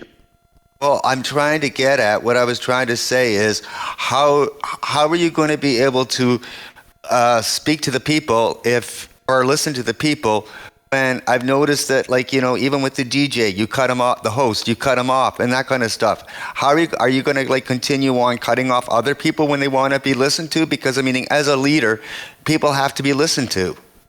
Not if they're calling me names and defaming my character. No, I don't have to sit there and listen to them. Yes, I can cut them off. Yes, I will cut them off. Yes, I will call them out. I don't believe a mentally ill person's going to come up to me and say, "Hey, Chris Sky, you're a cokehead," and start talking crap to me. So I won't have that problem. But if they did, I would correct them and tell them, "No, that's not right. Thank you." Okay. Now, my second question is, you said that you want to get reducing crimes, but when you were speaking, you only spoke about, going after the drag queens of doing the kids shows. I'm finding that a lot of the time, a lot of the crimes that are happening really is not really connected to drag queens. Really? I've already got a platform to help reduce the crime, but I'd really like to, is that the Let me ask you a question. Are you trans? Hell no. Okay, so why are you pretending like I didn't speak about other crime, first of all, when we already just finished talking about gun violence and how we wanted to increase penalties for people who do gun violence while protecting law-abiding gun owners? We talked about violence on the TTC and how we would resolve that, but you're saying all I talked about was drag queens? So no, that's not even, that doesn't even make sense. And I didn't talk about drag queens. I talked about SOGI, which is sexual orientation and gender identity, which is a perversion, a sexualization, a confusion of children under the guise of sexual identity orientation. Telling children that there's 76 genders, telling children to choose different pronouns every day, telling children that they can be a man, a woman, or a cat, putting litter boxes in the schools so they can go to the bathroom. That's the kind of stuff we're talking about. Well, what I'm trying to get putting books in their libraries like Gender Queer, which is in the libraries for children as young as 8, which shows boy on boy oral sex being performed in pictures, things like that. That's the kind of stuff that we want to prevent. And if you don't think that that's happening with children, well, that's exactly what it's being targeted to, children. So that's why we're stopping. I get that, but then how is that supposed to reduce the violence and the crimes? Because that's when you mentioned it, was when it came to the crimes. Pretty simple. If you're preventing them access to the children, they're going to be prevented from committing crimes on the children. No access to children, no crimes on the children. As soon as you let them have access to children, now you can pervert the children, confuse the children, sexualize the children, commit crimes against the children. So we're going to prevent access from people who want to put that kind of stuff into children's minds. It's called common sense. Well, I'm just having a little hard time with just because they're reading these novels or because they're reading their books or because somebody's in a dress, telling a story. I don't see how that Excuse me, I already said that they weren't telling stories. The drag queen was hired to perform, not read a story, perform in sexualized outfits, sexualized dances that if it was done by a woman would be considered an exotic and erotic dance for adults. But as soon as it's a man in a dress, now it's supposed to be acceptable for children. Sorry, that doesn't fly with me. And if that flies with you, that means you're a child groomer and you should probably be in jail. No, that's not what I'm saying. What I'm saying Well, is you're saying, okay, I'm going to ask you a very direct question then. Do you support the idea of men in provocative female clothing dancing provocatively like a stripper for children in schools funded by our tax dollars? Do you support that? No, I don't. Well, then why are you even arguing with me? Because that's exactly what I'm trying to stop. Thank you. Have a nice day. Next question, because you are starting to annoy me. When people contradict themselves like that, I'm sorry. It's just a waste of time. All right, we're just waiting to see some people get added here from the audience. Okay. Jay Sarkozy, go ahead. I'm sorry. Sorry, I couldn't hear them. Yeah, we're gonna take about 2 more people right now. No problem. I was just about to say it's almost 10 o'clock. I still got to eat dinner, guys. Yeah, Love you and all, take but 2 more people and then we'll wrap it up. Okay, Corey DeVille, are you ready? Corey DeVille going once, going twice.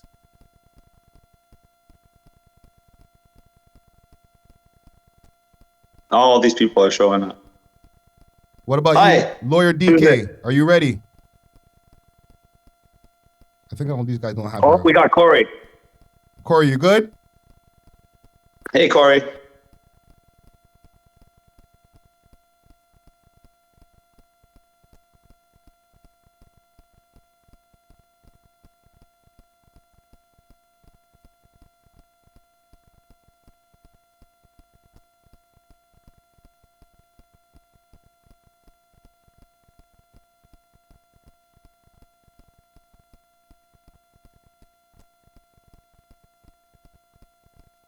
I think that's a fantastic question. And I think emotional intelligence doesn't just play a major role in being a mayor, but it plays a major role in becoming a mayor. Because what is a vote? A vote isn't a logical decision. A vote is an emotional decision. People will vote for the candidate that they feel represents their interests. So you got to be relatable to the people. You got to be accessible to the people. You got to be likable to the people. You have to listen to the people, and you have to be willing to do what the people want and willing to solve their problems. Nobody's more like that than me. I'm out there every single day at a different gym to talk to people. I gave out my cell phone number, which is 416-400-9994. So anybody from any community can contact me almost 24 hours a day because I only sleep 3 hours a night. And I'm out there. I will talk to everybody. I will listen to what they have to say. And most importantly, I will address their valid concerns. And no other politician is doing that because they're politicians. I'm a public servant. And that's why I'm accessible. That's why I'm transparent. And that's why you can call me right now and I'll pick up the phone, except for the fact that I'm on this live and my phone's on Do Not Disturb at the moment. Okay, we're gonna take one more question from the crowd, and then we'll be able to wrap this up here today or tonight.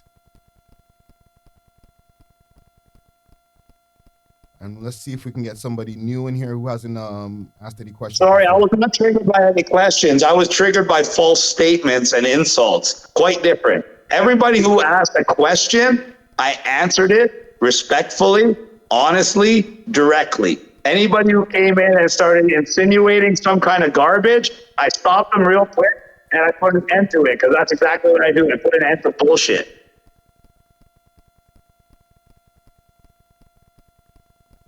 Really? I'm pretty sure I answered your question quite articulately and eloquently.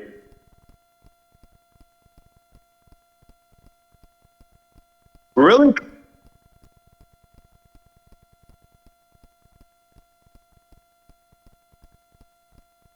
Thank you.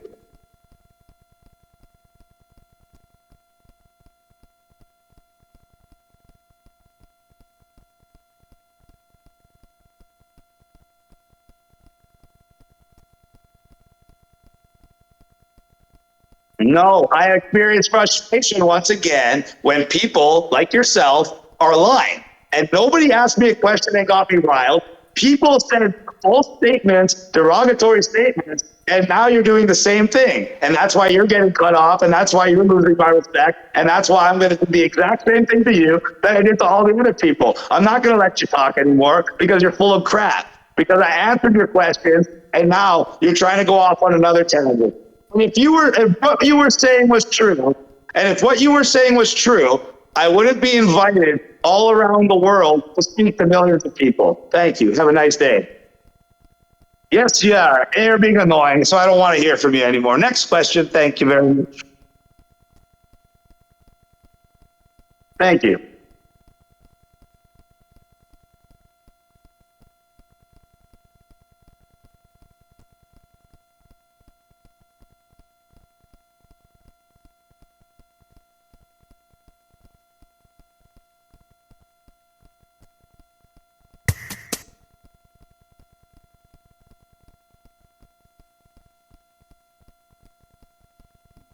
Well, the best way to fix the labor shortage in the medical industry was remove all the mandates and make sure that people weren't forced to take a jab if they didn't want or need and was dangerous and didn't have to wear masks and all the other garbage or forced testing. When you do that, surprise, surprise, we wouldn't have lost 30% of our healthcare workers and all the other ones that got injected that got sick. So we lost a vast portion of our healthcare workers, first because of the mandates and because the government mistreated them, the same government that wants you to elect the same type of cronies to do the same thing again.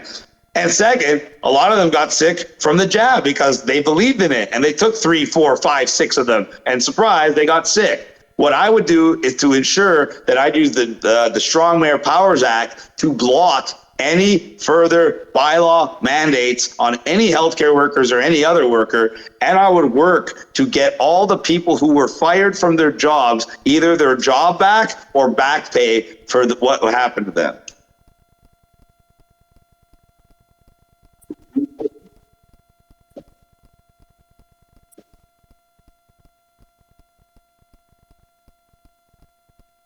Well, it depends. If the workers are working overtime, the workers are working long hours, and they're not getting a livable wage, and they can't pay their rent and their bills. I don't know what they're getting paid at the moment, so I can't really comment on if they're getting a livable wage or not. But you're saying they're not, so it would be something I would look at. I would address with my team, and if we can get more money for them, and if it looked like they needed more money, that's exactly what we would do for them because they're an integral part of society. We can't live without them. It's my pleasure. Thank you. Layla's been there for a while, so we should let her ask a question. I've seen her there for like 10 minutes.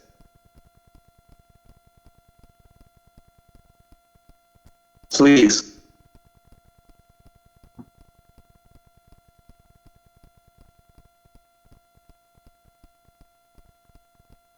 I want to protect everybody.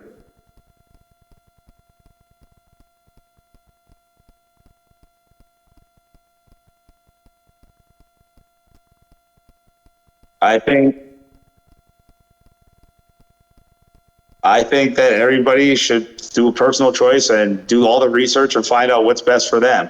I personally think most vaccines, yes, they need informed consent is what is the word we're looking for. So they should be showing everybody the potential side effects. They should be showing everybody how many people got Guillain-Barré syndrome or all these other things before they give it to them. And they should tell them the actual benefits. Now they're pushing things like the HPV vaccine for guys. Guys, it's supposed to prevent.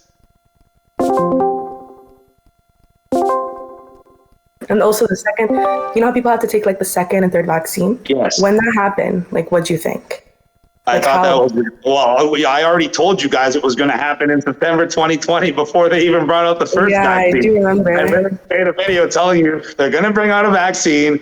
They're going to make you wear the mask. And once they inject you with the vaccine, they're going to tell you, sorry, it didn't work as good as we thought. So you still got to wear the mask and you're still going to have to take more vaccine. So I warned you exactly what they were going to do, because it was never about your health and safety. It was about control. And if they could have tricked everybody to keep taking boosters and continue with the vaccine passports, we'd still be in a pandemic lockdown today. The only reason we are not is because people like me went and did something called the trucker convoy, and we created the conditions for something I call united non-compliance, and all of Canada stood up with one voice and said, we're not going to take this anymore. We want our rights and we want our freedoms back.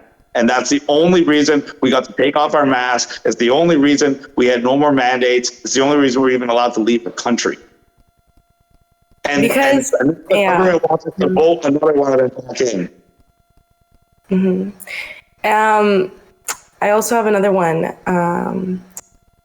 With people who took the vaccine and they kind of regret it, what would we do? Like, you know, because I had to take one of the vaccines, but like, it wasn't like, because I was traveling a lot. So like, everybody has their reason for taking it. Everybody took either one, all the way up to 7. I've heard people that have taken 7. All I can say is, I hope there's nothing wrong with you. I really do. A lot of people I know that got even one vaccine had problems. The vast majority of people I know that got the vaccine regret getting it, just like you. I don't know one person that never got the vaccine that's like, damn, I wish I got the vaccine. Exactly. But like 7 to 10 people I know that got it regret it. And honestly, there's various protocols that are being published online that are supposed to detox from the vaccine. But I've tried various ones with different people, and so far none of them have stood out to me as something where I'm like, oh my gosh, this is amazing. I got to let the world know about this. And until I find something like that, I'm not going to promote any of these people's products, I guess you would say. But I feel sorry for the people that felt coerced and did it. For the people that took it and wanted it, I don't really feel sorry for you, because there was a lot of evidence out there. For the people that were coerced and didn't want to do it and took it against their will for one reason or another, for you people, I feel sorry for. And I can assure you that in my Toronto, when I'm mayor, you will never be put in a position like that where you're forced to do something you don't want. Everybody should have free choice. If you're so scared of COVID and you're so scared that you're going to die, you can lock yourself in your home. You can lock up your business. You can do all the stuff the government told you to do. But if you're one of those people that actually wants to live your life, you should be free to do that, period. We're going to take one more question and then wrap up for the evening. So we have 2 people here. We're going to have to pick one. Whoever's moderating here, pick one person.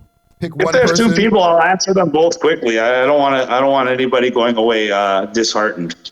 So that's fine. Okay, so both of y'all that we have here, we're going to keep the questions down to one question. Can you guys hear me?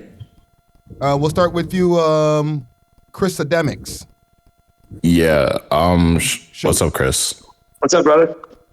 So my question is, so obviously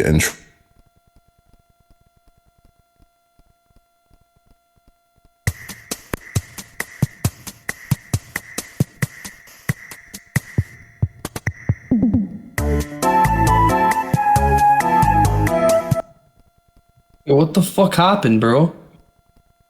Yo, here, come back up. Yo, Pablo, what the fuck? You guys have like some kind of time limit on your chat or something, or on this thing? I think it might have hit a time limit. Oh, we gotta restart. Yeah, we gotta restart. I'll text him real quick. See if he comes back.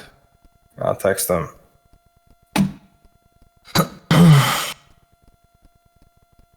Let's text him real quick. We hit time limit. It's auto restarted. Hello, I had a question. Yeah, fuck off. I hear that. Bring Chris back up. Where's WGG? That guy YGG or WGG was the one who ended it. I don't know why. He might have misclicked. No, because a pop-up comes after exactly 2 hours and says you're at the time limit. Do you want to end? And he might have clicked by accident. I don't know. Well, he left the server, so I don't know if he trolled or he just... Well, he left the server? I think he's just a little bit embarrassed because I don't know how I pressed the wrong button, but it is what it is. No, he's still here. I just clicked on his name and it said that he's No, not he here. did. He left the server. No, he didn't leave. He got.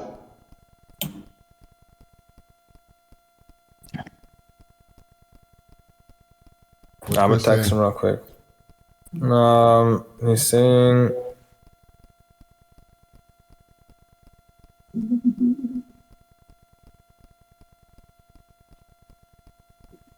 We love hip hop. Are you guys a news station or radio? We're a media outlet. We put out podcasting, like put out podcasts like twice a week.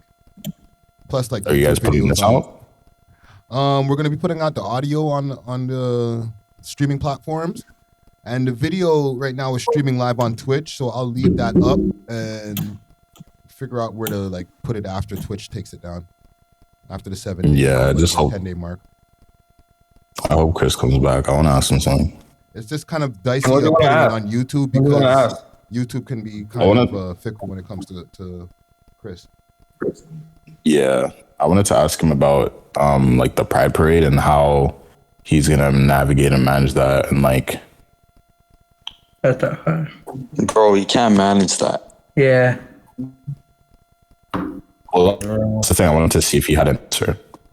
Nigga, what do you want us to do with the Pride Parade? Stop it. What? No. I mean, obviously, yeah, I'd like you to stop it, but like, there's All a right, lot bro. of people. Yeah. All right, we I heard don't enough. think he cares about that question. Why'd you kick him? Let me ask a question. Bro, it's like the same question as the drag queen shit. No, it's a valid question though. Is he coming back or what? Let me see. Bro, wait, Slim, why do you have a problem with people asking questions? This is the last guy.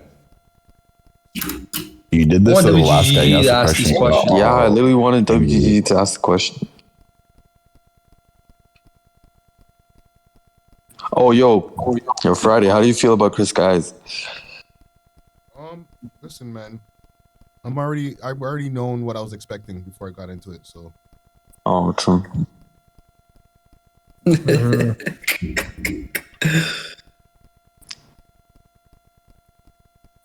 yeah. I wish Chris was reading the chat.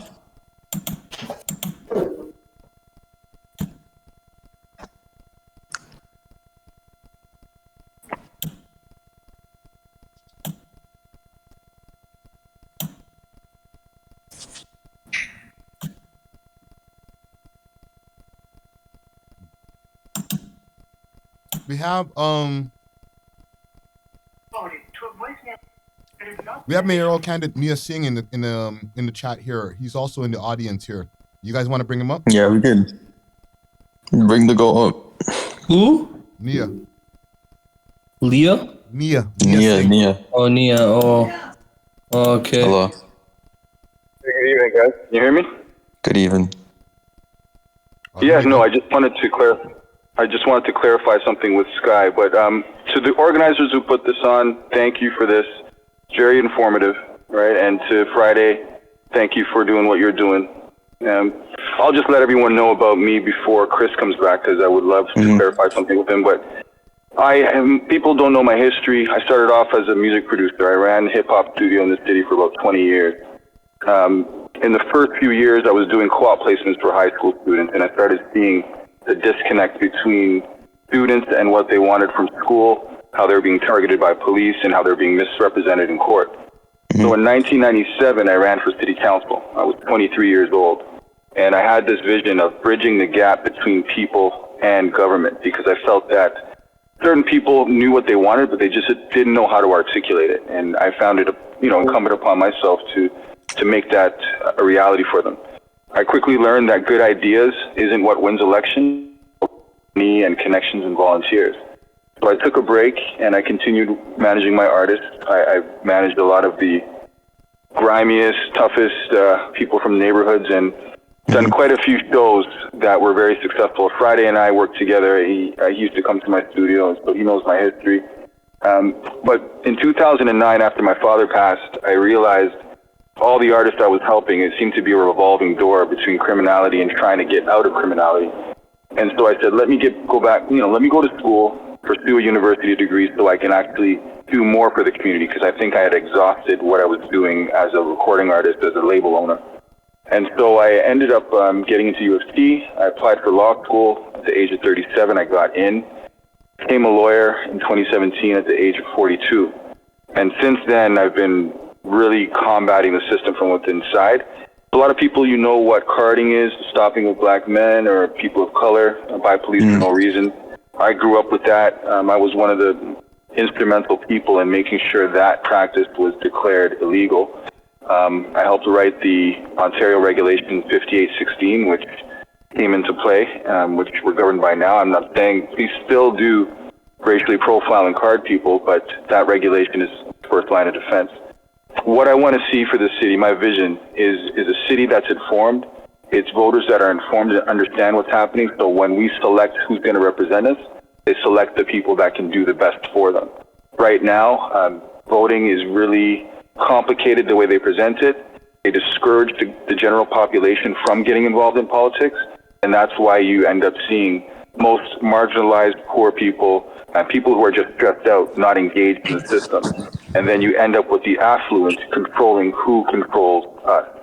I've always stood up against mandates and against everything from the very beginning. I had my own talk show on News Talk 1010, Canada's biggest talk show, and I was always critical, stating that I felt that the way people perceive this this pandemic is going to be more harmful than any of the flu virus that we knew it was at the time would affect people.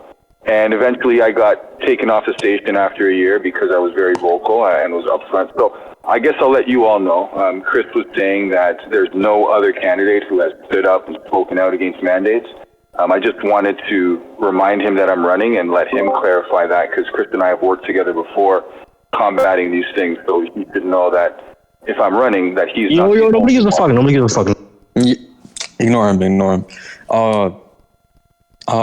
You guys have any questions for Nia here? Let's start with Yeah, Nia. No, DK can go first. Yeah, so I appreciate you taking my time to answer my question. Speaking on mandates, throughout the pandemic, there was a whole healthcare board and also a lot of healthcare professionals that came out and gave recommendations to what the mandate should look like, the expedition process, and also like some rules and regulations that should be put in place throughout the whole pandemic. I'm just asking what led to your decision to go against mandates, and if you were mayor and there was another pandemic that did come up, to what extent would you listen to these healthcare professionals to possibly implement another mandate moving forward? Well, from the very beginning of the announcement of the pandemic, I knew it was a population control exercise. This is something that people who love hip-hop and listen to real conscious hip-hop from time would know, that the government always isn't in your best interest. So it was no surprise to me what was coming. What I was doing was focusing on the statistics. And if you go to my Instagram, Nia Singh, on Instagram, my pinned post is one of the most viewed posts that I have. And it's when I really broke down the statistics and presented to the government. And I was hopeful that if I expressed on behalf of the people our concerns, they would back down or change. But I always knew there was an agenda involved, because it didn't make sense that we would mandate closing down of businesses for a virus that most people recover from without treatment. And when I knew that they were doing that right away and they were handing out CERB, it was a cash grab. I never accepted CERB. You know, there's times I was running my business as a lawyer and doing things, but there's times you can always benefit from extra money. But at the time I knew I'm not going to even apply or even think about the business grants related to CERB, because they're just going to demand you pay it back. And it's like you putting your hand in the pot when you know the pot was really not meant to be your hand to be put in it. So when it came to everything, I looked at statistics and I thought about it logically. You got to think about this. Was this virus so dangerous that if it was untreated, it would eliminate the entire human population on the globe? Absolutely not. We weren't dealing with that. We were dealing with something that was affecting elderly people, and the rates were very similar to the flu, because in my respectful opinion, it is the flu. It's a virus. It's something that we all get when our bodies break down. If you work too hard, if you don't eat enough, if you don't sleep enough, your immune system depletes. So my focus was on making sure everybody strengthens their immune system. And when I saw that the government would not tell people to strengthen their immune system, I knew that they had ulterior motives. When I saw Justin Trudeau... I'll finish this point, then you can ask. Yeah. When I saw Justin Trudeau on the TV every day, just talking about case counts meant nothing, but it was a scare tactic by seeing those numbers rise. So I was concerned about the way information was being presented. I found it disingenuous, and I found the way the government was telling people how to treat themselves, but they weren't even telling them. I found that disingenuous. So yeah, you go ahead with your question. Yeah, so my mom's a doctor, so I'm pretty vocal about this topic, but like, to what extent would you be listening to these healthcare professionals? Because I feel like in hindsight, we can say, oh, COVID wasn't that bad, and we, of course, now we know it wasn't as deadly as it could have been, but looking at the 2020 and 2021 lens, where there wasn't much research done, and we didn't know the severity of what the future problems also that might arise, don't you think that it was justified maybe in the beginning, but the mandates were justified in the beginning, but later on they could have been lowered as time went on? No, mandates were never justified in the beginning. Many people die from cigarette smoking, heart disease, tuberculosis. There were many other deaths that our global population grapples with, and they never made a mandate to stop that. They could have made a mandate to ban cigarettes, because we know that lung cancer and heart disease is a leading cause of death. They could have made mandates to ban alcohol, because alcohol causes so many street fatalities, car fatalities, abuse in the home. It was just a deplorable substance that destroys society. So when a naturally occurring or unnaturally, but a virus that makes you have a runny nose, a dry cough, and you're going to be in bed for a couple weeks potentially, when a virus like that hits the world, why are we reacting so much to it? So the fact of the matter is, most health professionals that I've spoken to say that this whole thing was unnecessary. So it's selected health professionals that were being put up on television to instill fear into people. And that is one of the major concerns I have, is because the general population works so hard, they don't have time to parse through all the little things that we in this group may be thinking about. But when they hear virus, death, then they get scared. And then when they say, do your part, protect others, then people now feel, okay, if I don't get a vaccine or if I don't wear a mask, I'm doing harm to others. But that's not the actual truth. Anybody who's frail and anybody who has immunocompromised issues should be protecting themselves by remaining at home and making sure they're not exposed to things like they have done for their entire lives. So we've been misled. Go ahead. Don't you think when the World Health Organization deemed this a pandemic, there was a responsibility for all Western countries to act upon this? Because don't you think it would seem like unprofessional, especially in Canada, to not? Because the World Health Organization is a professional organization that people admire and respect, right? So when they deemed the pandemic in early 2020, don't you think it would have been unprofessional on Canada's part to not follow through with it? Because that's my problem. Because when COVID-19 was first introduced, the cases were very high in the United States and in Canada right away. So people didn't know the severity of it. If there wasn't, especially when the mandates were first introduced in early 2020, there were cases being shown, but people also didn't know the long-term effects of COVID. We only knew the short-term effects. So wasn't it safer to introduce mandates because we didn't know the long-term effects yet? Not at all. Scientists and doctors understand immunity and understand immune systems, and they were not paying attention to the actual science. The World Health Organization is presented as an organization that's in the benefit of the world, but if you actually look at its history, you can see that it may not be what it seems to be. Just like the United Nations, just like other non-governmental organizations across the globe, they profess to be something what the public accepts, but when you actually look into it, they're not.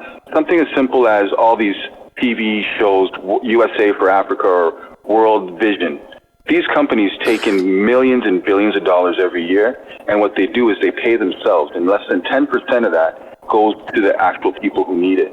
So there's unfortunately a ploy by people in powerful positions, people who are connected to the media, and this is why we are in the state we're in, a constant state of fear. If you speak to, I have expert reports from virologists, right? Remember, there was professors from University of Waterloo or Windsor, like everywhere, that were being discredited because they had a different opinion than the doctors on television.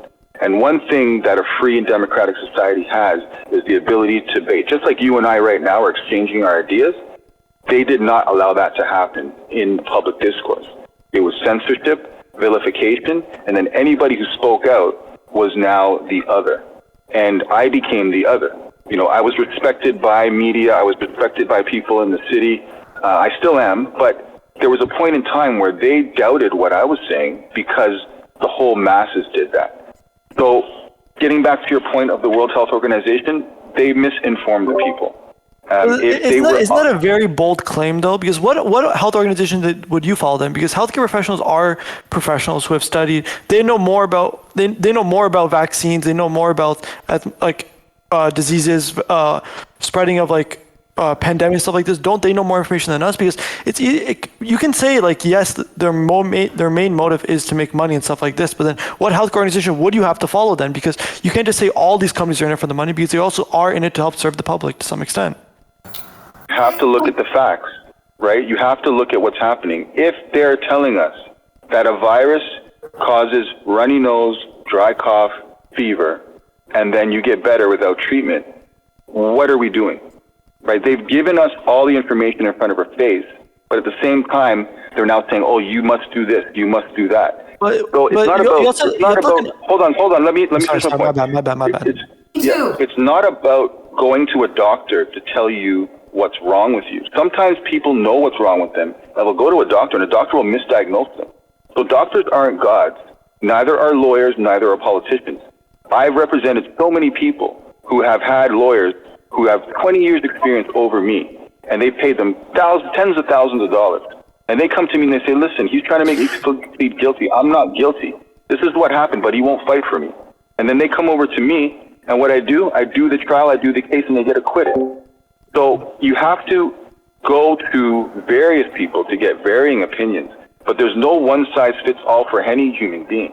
We're all different. We all have different genetics, and that's an individual process that has to be analyzed.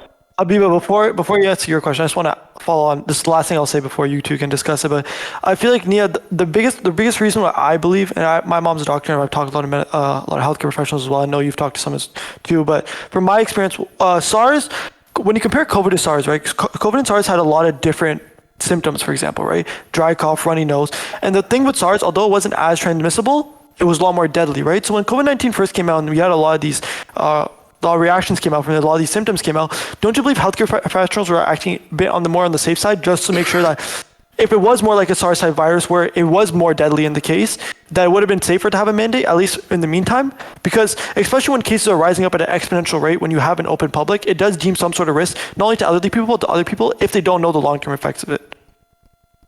Cases don't mean anything, and they being so safe, look what it caused. It caused the destruction of society. But you're looking in hindsight. You have to look in the moment. No. I was not in hindsight. I knew this was coming. You can look back at my radio shows and you can listen to me say, back in March 2020, I am more concerned about the psychological effect of this pandemic than the virus itself. You know, I've been, fortunate or unfortunate. I've been ahead of the curve because, like I said, I'm older, right? I've been seeing these things through music, like hearing these things through music, and I understood to be critical of society. I'm a person of African descent. I know what African people have gone through, what indigenous people have gone through, what the world has gone through due to totalitarianism and not communism, but just dictatorship. Our whole global society is run by a small amount of people who have an agenda to keep the population deaf, dumb, and blind. And that is the actual reality. And until people educate themselves and understand, we won't get out of it. And the whole point is, people should have done a little bit of research themselves. If you understand human biology, basic human biology, you know that. You get sick. And when anything makes you sick, your body fights it, and then you get stronger. But if you start putting things inside your body to fight your sickness, your body eventually will not be able to fight what is coming at it. So, unfortunately, all the fear dictated from the top down, like the chief medical officer, Theresa Tam, and Island de Villa, the Toronto chief officer, once those people are saying the story or the narrative, everybody falls into place because, one, they don't want to lose their job, and two, they saw people losing their jobs. They saw people being ostracized. So our human nature is, as the fear, unfortunately, we cower. And there's only a few people who stand up and be brave. But we're talking about a megalith. We're talking about media control. Why were all the media reports in sync? Because they're working together. right? Okay, stop. And Everyone all just the cases. Stop. Just stop, okay? I vaccinated 200,000 of you. No, stop, please. I've heard it. I vaccinated 200,000 of you, okay? I was at the clinics. I was at City Hall when the vaccine happened. I was at Air Canada Centre. People wanted to get vaccinated. I got vaccinated before everybody else because I had to be a frontline worker, okay? My grandma died of COVID. Then I had to go and vaccinate the elderly. They wanted to get vaccinated. We could not go near them without having our vaccines. Why are we? So when you're saying that there was fear in the society, there was. So now I'm fearful. What if I have COVID and now I'm going to go and get the elderly who want vaccines? They wanted the vaccines, people. They were like crying for the vaccines when we went door to door, knocking door to door, giving them vaccines at the door. They were so happy we were there. So maybe there are the forcing people to get vaccines is not okay. But people who want vaccines, let them get the vaccines. It was giving them ease. It was giving them comfort at this time. And then even the children, when they were coming for their vaccines and the way the protest, it was horrifying. The children are being brought by their parents, okay? The parents have the right to decide what is best for their child. No one should force anything on the parent to decide, but when that parent decides that they want to get their child to medical system in this Canada, this healthcare system, let them. So when I vaccinated 200,000, all those people, they were very happy to get vaccinated, ladies and gentlemen, very happy. So I'm just putting it out there. Now there's a sad side of it. There is the sad side of it. Between one of the first dose clinics and the second dose clinics, people did die. It is true. That is true. When we were giving the vaccines, certain people had allergic reactions. We were able to take care of it. We were able to give them the I don't remember the words right now because three weeks ago I had a concussion. So I can't remember certain words, that's why. But we were able to, EpiPen, we were able to do that. So I'm just putting it out there that people in Toronto, as much as I know like you guys are out here and there's so much anger with what's happened with the system, and even like trying to spread these conspiracy theories, there's no conspiracy. If you think you're intelligent, you don't think other people in other countries are intelligent? You don't think that they see what their governments are doing? You think everyone's just powerless and there's just one little group of people that's able to control all of us? Be honest with yourselves. Is someone able to actually control you? Is someone even able to control Chris Sky? No, you have free will. Nia, I just want to say I have to head out. I appreciate your conversation. Nia, although I might disagree with your opinions, I appreciate you answering my questions. Habiba, thank you for expressing your opinion too, but I'm going to head out for tonight. Thank you guys. No, but you said some really good stuff, Lawyer DK. You said some really good stuff, which is this fear. So like, even when my problem with what Chris is doing, it's certain things, you don't need to add fear. We can address these issues on the opposite spectrum, which is hope, which is love, which is mercy. And this is what we need in Toronto right now. We don't need division. So if people want to get vaccinated, sorry. Habiba, I've never told anyone not to get vaccinated. All I'm speaking of is the facts of the matter. It belongs to people. Pardon me? No, if people want to get vaccinated, let them. Like, so many people. That's fine, Habiba, but please, give me a chance. I listened to you. I just want to respond to you. It's one thing when people voluntarily want to do something, but it's a totally separate thing when there's information and conditions that create this I don't know, situation that makes you feel like you have to. The whole way this came about and the way the government treated people was basically, okay, this is what's happening, get vaccinated. When people didn't want to get vaccinated, the first thing they threatened was their ability to travel. And if you do your research, you'll see majority of people started saying, well, I wanted to get my vacation, so I'm just going to take it. Because nobody thought far enough to think, what is happening? What are they doing? And that's not the fault of anybody. And I don't fault anybody who's taken it, and I don't fault anybody who's not taken it. All I know is that the step into human chattel slavery is when you lose your bodily autonomy. And that is precisely what the government did, is they made people feel that if they did not take it, they would lose their livelihood, they wouldn't be able to get an education, they would not be able to travel. Now, when we analyze what took place, we know that whether you were vaccinated or not, it didn't change the fact that you transmitted the virus, nor did it change anything else in relation. The only thing that it did change, unfortunately, is that people who now have been vaccinated may have health complications that unvaccinated people won't have to grapple with. So I know it's hard. I know it's hard to accept. I know it's hard to see it. But I'm a person who fights for every single human being's rights. I give my last dime, my last dollar, my time, my energy to anybody who needs it. And I take a risk by speaking this way because I know that this is the last chance that anybody will have to speak freely. We already know Justin Trudeau and passed a government bill with online media and censorship and how they're going to shut people down who speak. So instead of watching the train wreck in front of my eyes go by, I made a conscious choice as a human rights lawyer, as a human being who cares about others, to state what I see and be honest about it. So I don't want you to think that, right? Like people who trust, like, so certain people, they trust the government. They wanted the vaccines. They were like calling to get the vaccines, waiting for them. They were getting anxiety when they didn't get the vaccine. So what is your answer to those people now at this time? Like, what is your answer? So it's like they all the people who got the vaccine because they trusted the system, right? And now we're asking them to also vote trusting the system. Wait, hold on. Habiba, can I just ask my question and then like you can go after me, if that's fine with you. Hold on, before you do that, George, curious, let Nia answer Habiba's question and then you'll get to your question right after. All right. So, All right. Nia, for the question that Habiba just asked right there. yeah, so Habiba, all we can do is have our eyes fully open going forward. We can't go backwards and undo anything. But we do have to demand that the government and health professionals, if they are going to make people feel they have to do something, provide them with the information they need to make that conscious choice on their own. And most importantly, allow people to make that choice on their own. No, but when we spread misinformation, right, and they eat into. Sorry, let the other guy ask his question. Yeah, okay, yeah, no worries. I just want to say, thank you for sharing your vision and everything. When you joined, you mentioned something about gun violence, and I had a question about that. I wanted to know that. So you mentioned like the increase in gun violence in Toronto, and I wanted to know like what strategies would you propose to like reduce the number of shootings, and like increase public safety in the city? My website, electniasing.ca.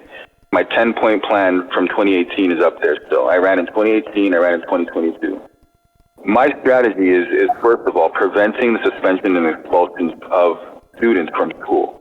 I find that when you expel or suspend a student, they now feel like they don't belong in the academic circles. They're now disenfranchised, and they end up hanging out with other people who have been suspended. And we know that can lead to idle hands, they say, make the devil's work. And when people aren't engaged in school or they don't feel important, they start to do things to gain importance. That may be making money and getting a reputation, right? Poverty is a huge part of violence issue. But what's more essential to violence in the city is the self-esteem issue. There are so many young people who feel like they're not respected, who feel like they don't mean anything. When an opportunity comes for them to prove something, they prove it. And they prove that by harming others, because that's what seems to get respect. One of my 10-point plan issues is to issue conflict resolution opportunities where people in different neighborhoods, if they have beef with someone, and it could be over something so silly or a misunderstanding or a rumor, they should be able to contact the service in the city where they can resolve their conflict. And they can say, I want to reach out to this person, I want to have a mediator, I want to discuss this, so that it doesn't escalate any further. Yeah, exactly. It should be like, there should be like a sense of security and safety for the person rather than, like I hear you, I agree. Yeah, like when you're young, your hormones are raging. When men are growing up, 15, 16, your hormones are out of whack. So you're trying to prove something. There's females involved. There's all types of respect issues involved. But also the opportunities. I said the top 100 employers in the city should make sure they have career opportunities for young people, not just job programs that last 8 to 12 weeks. They have to be able to give them a chance to have a career so they can earn money. So you know what? I can lease a car, or I can finance a car. I can save up to get a mortgage. Like, these are things that when I was growing up, my peers and myself, we never really had access to. So unfortunately, a lot of my peers ended up going into the drug trade, but I went into my recording studio. I bought equipment. Instead of buying Jordans and fancy clothes, I saved up and bought studio equipment. And then I became self-sufficient. We have to give other young people that opportunity as well. And social services, like, the money they give towards fighting gun violence. Look at what Ford just did. $112 million to police for bail compliance checks when they already have bail compliance checks. I'm a criminal defense lawyer. I know this. I know how much times they knock on my clients' doors, right? They already do this, but he's just doubling the money there when he could have put that money towards mental health supports, homelessness, and career paths for young people. And this is the situation. What we're doing is we're starving the people who need the solution and just feeding the industry. More jails, more guards, more police, more judges, more crowns. That doesn't solve violence. What solves violence is taking the intent out of somebody's mind. You can have a gun on your hip for 20 years and never fire it, right? Or you can have a mental disorder or be under so much stress that if a guy takes your parking spot, you pull out the gun and you shoot them. So we have to curb violence, we have to address mental health, but there's two tiers of violence in the city. There's the mental health stream, and then there is the low-income youth poverty stream. When I was growing up, the bad boys were the bad boys. There was a few of them. But now it's just normalized that everybody is a bad boy or wants to be a bad boy. And women, I think the girls in that age have to also start realizing that's not attractive. That's not going to get you a life. Right, and then hopefully, speaking like this, and I had an idea for public service announcements. I've been telling, I met with the chief in 2015. I told them, why don't you guys do posters in the subways and around the city saying, gun violence affects all, and show the mothers crying and the children crying, or show the impacts of violence. I've never seen it to this day, right? And I don't find a vested interest in helping the community. I just find an interest in keeping things the way they are, so some can benefit and some don't. Okay, so I want to bring back. Hold on. I want to bring back the death penalty if I'm mayor. So I want to change, bring in the treaty, change the constitution, bring in the laws. But I want to bring back the death penalty, and I want to change it to 15 plus. So if you kill somebody on the streets, why is it that you should not be expected to get killed? So I want your opinion as a lawyer. I want to bring back I want to bring back the death penalty is for prevention to save lives. It's not to take innocent lives. It is to save lives. And so when you say these bad boys and all these things and these young people, how is the legal system right now putting any type of fear into them to stop them from criminal activity? And is the death penalty the solution? Death penalty is not the solution, first of all, because you have the risk. I'm not fucking troll. People are out here killing people, and they're killing cops, okay? And cops are protecting us. They are protecting us as much as all of these other things are going on when we are in emergency situations. Not everybody. Habiba, if I'm gonna answer your question, you can't interrupt me back, right? Yeah. Okay. So I have no issue with police. I respect good officers because we need them, right? I don't respect bad officers. I'll tell you, I'm the co-chair of the Know Your Rights Committee for Toronto Police. If you type up YouTube and you type up Toronto Police and you type up Know Your Rights, you will see me giving information on how you can stay safe when police officers stop you. So I reached a level where the police know I critique them. I always stand up when they do something wrong. When they shot my client 4 times at Saccocia and Black Creek, I was very critical of them, and I always will be. But I also recognize they have a function in our society. So what we need to do is work together to make sure that they're doing their jobs properly. Now, when it comes to jails and fixing people who are committing crimes, death penalty is not the answer. What the answer is these detention centers and penitentiaries have to do a better job at rehabilitation. So it's not bail reform. It's jail reform. If people go inside jail, they should come out a much better person. They should come out with addressing whatever issues got them there in the first place. Instead, they come out more criminalized, with more beef and less resources. And that perpetuates the recidivism in the community. So it's a way of changing the focus of what we've been told is the problem to now what is the actual solution. Okay, so here's the solution. So I'm not going to talk about policies. My solution is boarded. It's an old school it's in Scarborough. It's shut down. I want to turn it into a Khabib MMA fight school. I've been fighting for that for the last 3 years. So when we talk about youth gun violence, what I'm saying is I can't stop them from shooting the gun, but what I can do is before it escalates to gun violence, there's anger. So what I can do is I can provide an outlet for the anger. Okay, so the Khabib MMA fight school right now, Khabib is already in. It's called SK Performance Club, and he mixes soccer and MMA MMA together, so we could give him a permanent facility. And then here's where it gets interesting, because one of the guys on this thing, he talked about ownership. So the Khabib MMA, the gym, there's ownership of the young men who are participating in that, so it's not just going to be city owned, okay? And the young men that own it, this is how it goes. Every year you're paying gym membership anyways. Every month you're paying gym membership anyways. So instead of you paying to the gym membership and you don't get no you don't get no shares from at the end of the year from the profits of the gym. Now, so the point is, instead of paying the membership and you don't get nothing, you're getting shares in the gym now for your membership payments. And at the end of the year, you're getting profits from that gym as well. And we're going to put out the world's best champions. I promise you, young people in Toronto, I have so much hope for them. Best soccer players, best hockey players, best MMA fighters. We have really, we have some really good things going for us, especially access to healthcare. People, if you look at America and what's happening to the young people in America, and then you compare it to what's happening to our young people are angels. Are angels. Why? Because we have access to healthcare. So I just don't want just the healthcare part. I want people to go to the doctor, okay? I don't want people to think the system's gonna like put something in them or any type of conspiracy theories. Stop falling for the conspiracy theories. The conspiracy is the conspiracy theories. Stop falling for them. And I love the Jewish people. And everything that was said earlier, please don't spread no hate in Toronto. Thank you, Habibi. Okay, so we're right now rounding them out the 2:45, getting onto the 3-hour mark.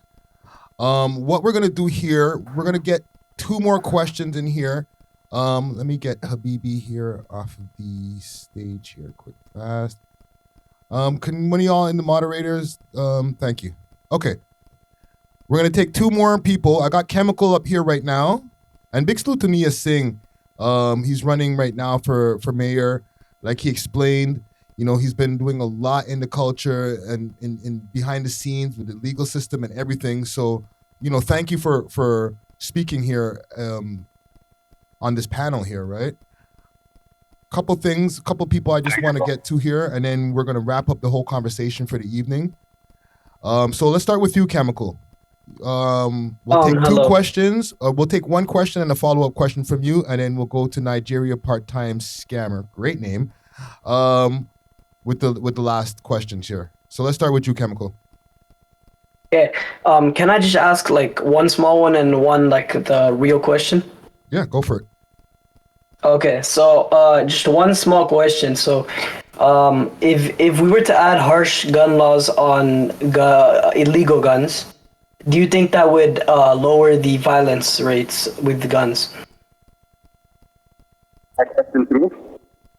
Yeah, if we were to add harsh laws on illegal guns.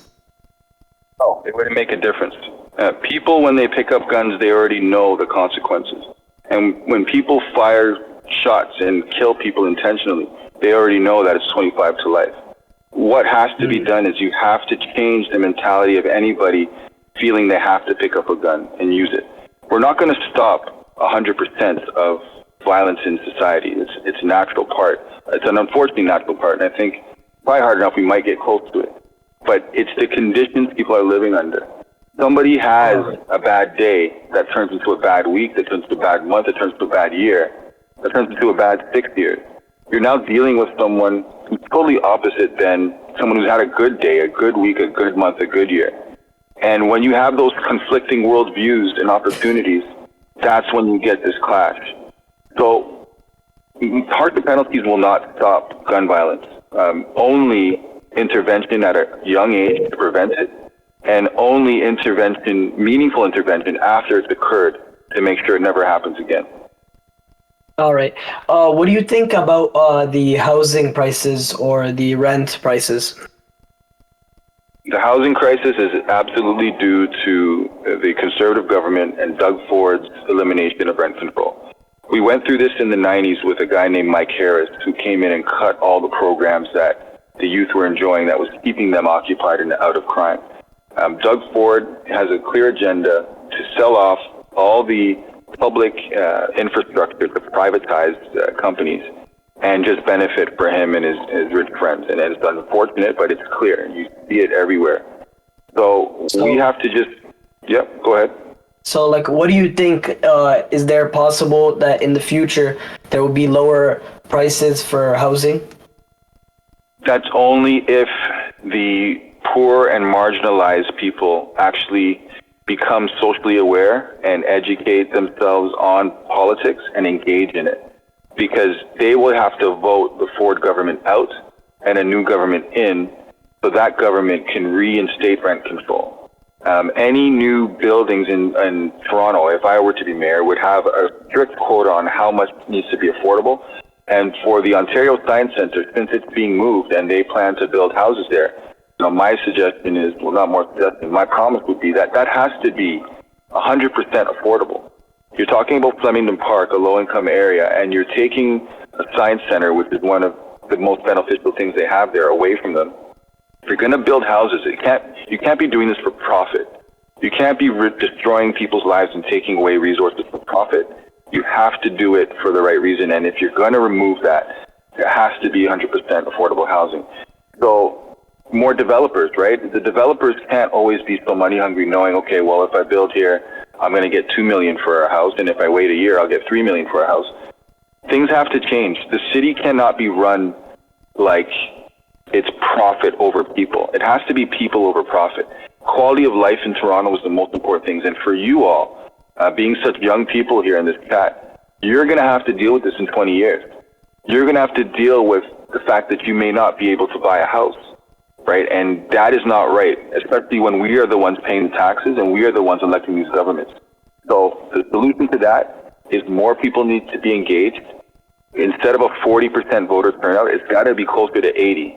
And you'll have that other 40% who see things differently than the wealthy and the affluent who control things now, and we might get balanced government. But it really has to do with rent control, because when that was taken away, landlords were able to just raise their rents as much as they want when they kick people out. And another thing that has to be fixed is a landlord-tenant tribunal, because at those hearings, if someone's unrepresented or they don't get the right support, they get kicked out. And landlords know they can make it up, oh, I'm going to renovate my house, or I'm going to move my family in. And as soon as they get the person out, they change their plans and then they raise the rent.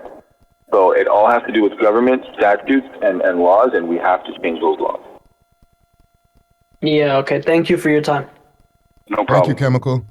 Last question we have here on the panel is coming from Nigerian part-time scammer. You get a question and a follow-up question to right after that. Go for it. Okay, so I just wanted to go back on the previous discussion we just had like a few minutes ago about like the housing crisis. I believe like one of like the main reason why the housing crisis is like so bad is that like it's due more to the construction, because like if you look around the city, like the construction is taking like forever. Like for example, like if you look at Eglinton, the monorail there was like been building for like 10 years, you know, and the slow rate is astronomical. And on top of that, like we're accepting like a lot of people into the country, and we're just not built to intake all these people, right? Because if you look at America, like they're ready to take all these people because you know why? Because they have the structure, they can build houses very quickly and efficiently, which we don't have, right? And on top of that, with the whole rent situation in general just going crazy, I don't know, like for the last 30 years, it's like I'm thinking like logically speaking, right? Like it's gonna be almost impossible to live in Toronto like with a nice house with like by 10 years 100K salary or yearly, right? And most people are thinking like, okay, so like what's the solution to this, right? And which there really isn't unless we take steps.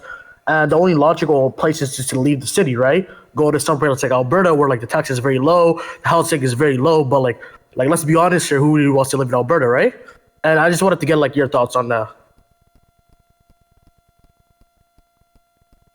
You're asking because you're basically trying to reorganize human will and free nature. Like, people go where the action is, and we have changed ourselves from a society that's communal to an independent society. So everybody wants to live on their own, they want to do things on their own, they want their own condo, their own spot, their own trinkets and toys and whatever they want. Prior to that, people lived as a community. They supported each other. People would live together in houses until they saved enough money to go out on their own. So it has a lot to do, again, with the psychology of the population. And I can tell you that people's psychology gets influenced by the movies and the music and all the newspaper and the news. Like, people are being funneled down a path of not cooperating with each other. I don't know if you notice in the movies, but it's always like, why didn't they just communicate properly so they can solve the problem? Like, it's always this directive to go the opposite way. So people might start moving out to Alberta, which they have. I know a lot of people have moved out to Nova Scotia, New Brunswick, where the land is cheaper.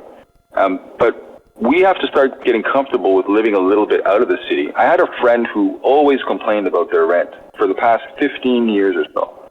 And I always said, why don't you just go outside the city on the border, rent a place that you can afford, no problem, save your money, then buy a house. That person never listened. All they wanted to do was be at the fanciest place, the closest place to everything, and all they do is spend all their money they make on rent. Excuse me, it's a psychology thing. So I hope that we wake up. And this is why I was saying, you know, it's about voters getting, about the population being educated on politics and educated on science and educated on even religion and human behavior. Because we've all been dumbed down so much that we can't think for ourselves and we can't critically analyze what's in front of us. So moving outside the city is a better thing. You have more land, you have more space, you can thrive. If you need to come into the city for something, sure, you come in. If you want to live in the city, then you have to understand it's going to take hard work, it's going to take a lot of finances, and it might take some cooperation. It's going to be less eating out. Like, I'll just even touch on the food crisis, right? The food crisis is a real issue. But people are buying food all the time. They're buying prepared food or they're buying frozen food. You know, instead of buying a bag of frozen fries for $3, you can buy a bag of potatoes for $5 and make 10 times the amount. People aren't thinking that way. They just want a quick fix, and they have this mythology. Oh, it's cheaper to buy food than it is to do groceries. It's not. If you're buying a ton of meat and a ton of pop and a ton of stuff that's pre-prepared, sure, it's more expensive. But if you buy your fruits, your vegetables, and whatever the base foods are that you're going to cook with, you'll save a lot of money.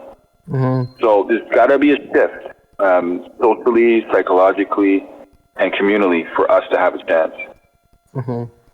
Okay, so this is like my follow-up question is that we didn't really talk about this today, but I just wanted to get like your 2 cents on education and like recreational like opportunities for the youth.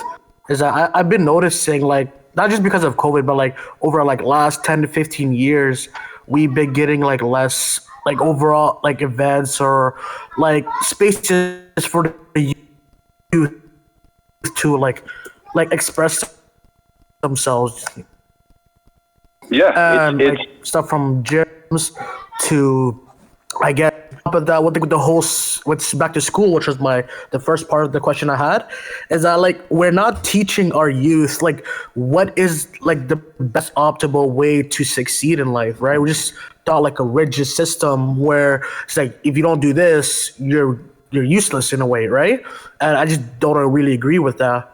You know, like I do go to uni and stuff, but like I wasn't really like thought like if there was another option. You know what I'm trying to say? So I just feel like that's something like we have to also address. You know, maybe that's not really in your forte. I think that's more provincial. But I feel like as the mayor of Toronto, you do have a say in a way for the voice of the youth. And as mayor of Toronto, I would speak to all levels of government and really influence Trudeau and Ford to do the right thing, but galvanize the people for them to understand what they truly deserve. You know, everybody pays money into the system so it can be a system that supports us, but they're just the money's being taken and misused. So when people realize, hey, I'm contributing to this and it's not working for me, people can band together to say we want something better. Now the youth, it's so difficult because with all the technological advancements that we've had, cell phones, the youth are inundated with so many different things at your fingertips, like girls, communication, music, movies, violence, everything. When we were growing up, what we had to do, like, we're watching TV, we had to rent a movie, we had to go to a movie theater, we had to listen to the radio, you know, we had to record something. Now everything's at your fingertips, specifically even relationships, right? We went out at school, we'd meet people and you'd get a girlfriend, or you'd go out to a club, you get a girlfriend, or in the mall. Now you just go on dating apps, search people, or take your Insta or your Snapchat or whatever, and the socialization piece is missed. You know, there's so many unhappy people because they're unable to bond socially. And youth need that more than ever because you guys, I feel you've been robbed of that opportunity, especially for the past 3 years. People are stuck in their homes, they're told not to socialize. It's just a different world, and unless we look back to see what we had and know what we're missing, we won't get it. You're talking about the lack of opportunities for people to do social things. One of the most significant things I've noticed since the pandemic started is music. Music is not being played as much as it used to. There used to be a huge reliance on music because music calms your soul. It makes you feel better. You feel connected.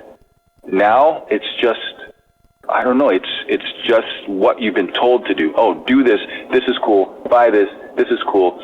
You'll get girls with this or you'll get guys with that. There's no natural exploration anymore. So I appreciate that you recognize that. I really want to see a movement for young people to demand more, but they've been fed so much garbage. It's hard. It's hard for them. And I can tell you, it's really hard to watch because I came up, I think, in the last era, one of the last eras prior to the destruction, because I was around when we had landline telephones. We had to dial it, right? But I'm also now here with cell phones. So I grew up through the whole transition. And for people who are growing up later, they never seen what it used to be like. So they don't know what they're missing. And I think it's up to my generation to share that with you. And that's why I fight so hard. That's why I'm sitting here in the car talking on this. I wasn't even, invited as a candidate, but I listened. I had a long drive. I listened. And at the end, when Chris wasn't there, I wanted to make my clarification. And I'm glad to have the opportunity to share this with everybody, because you guys need to know there's somebody out there who gets it. Most candidates, I don't think, get it. They're still stuck in trying to replicate what they see. They don't know how to look within themselves of what they remember and give you guys a chance, because you guys should be running. And I'm happy those two 18-year-olds are running, but I hear the critics on the radio saying, oh, why are they wasting everybody's time? Well, it's because it's an open system. This system is for anybody can run, right? So don't disrespect young people who want to take a chance. I ran at 23. Right, so I know what it's like to run as young. I wasn't 18, but I was 23. So, you know what I mean?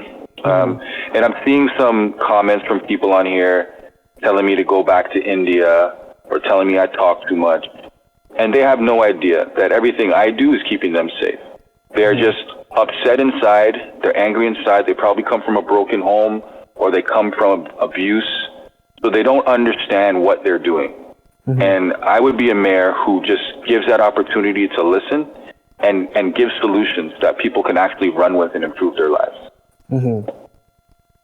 Okay. I don't think we really discussed the first point about the whole issue with the construction system and like the budgeting system, with like most of the money going to the police department and like the TTC, which is like pretty horrible in the first place. Like what would you do with A, like the construction system, and B, like the overall budgets for the city? Which system did you say? The construction system? The construction system, the buildings, everything, the monorails, stuff like that, that we've been building for like the last 10 years, just still not done. Yeah. Again, because we're on the outside, this is a whole game. Every year they put out budgets and they know some goes to construction. The big construction companies make sure they put their bids in, they got their friends and they get them. Metrolinx is a prime example of how they've destroyed the city. I took my volunteers out last week, and I don't have a Presto card. I drive, but I also am used to taking the bus, so I don't have a Presto card. One of my volunteers had a bunch of change, so I tried to pay for the kids on the streetcar. It was only $7, but we had a whole bunch of change. Before I finished paying the $7, it said, transaction canceled.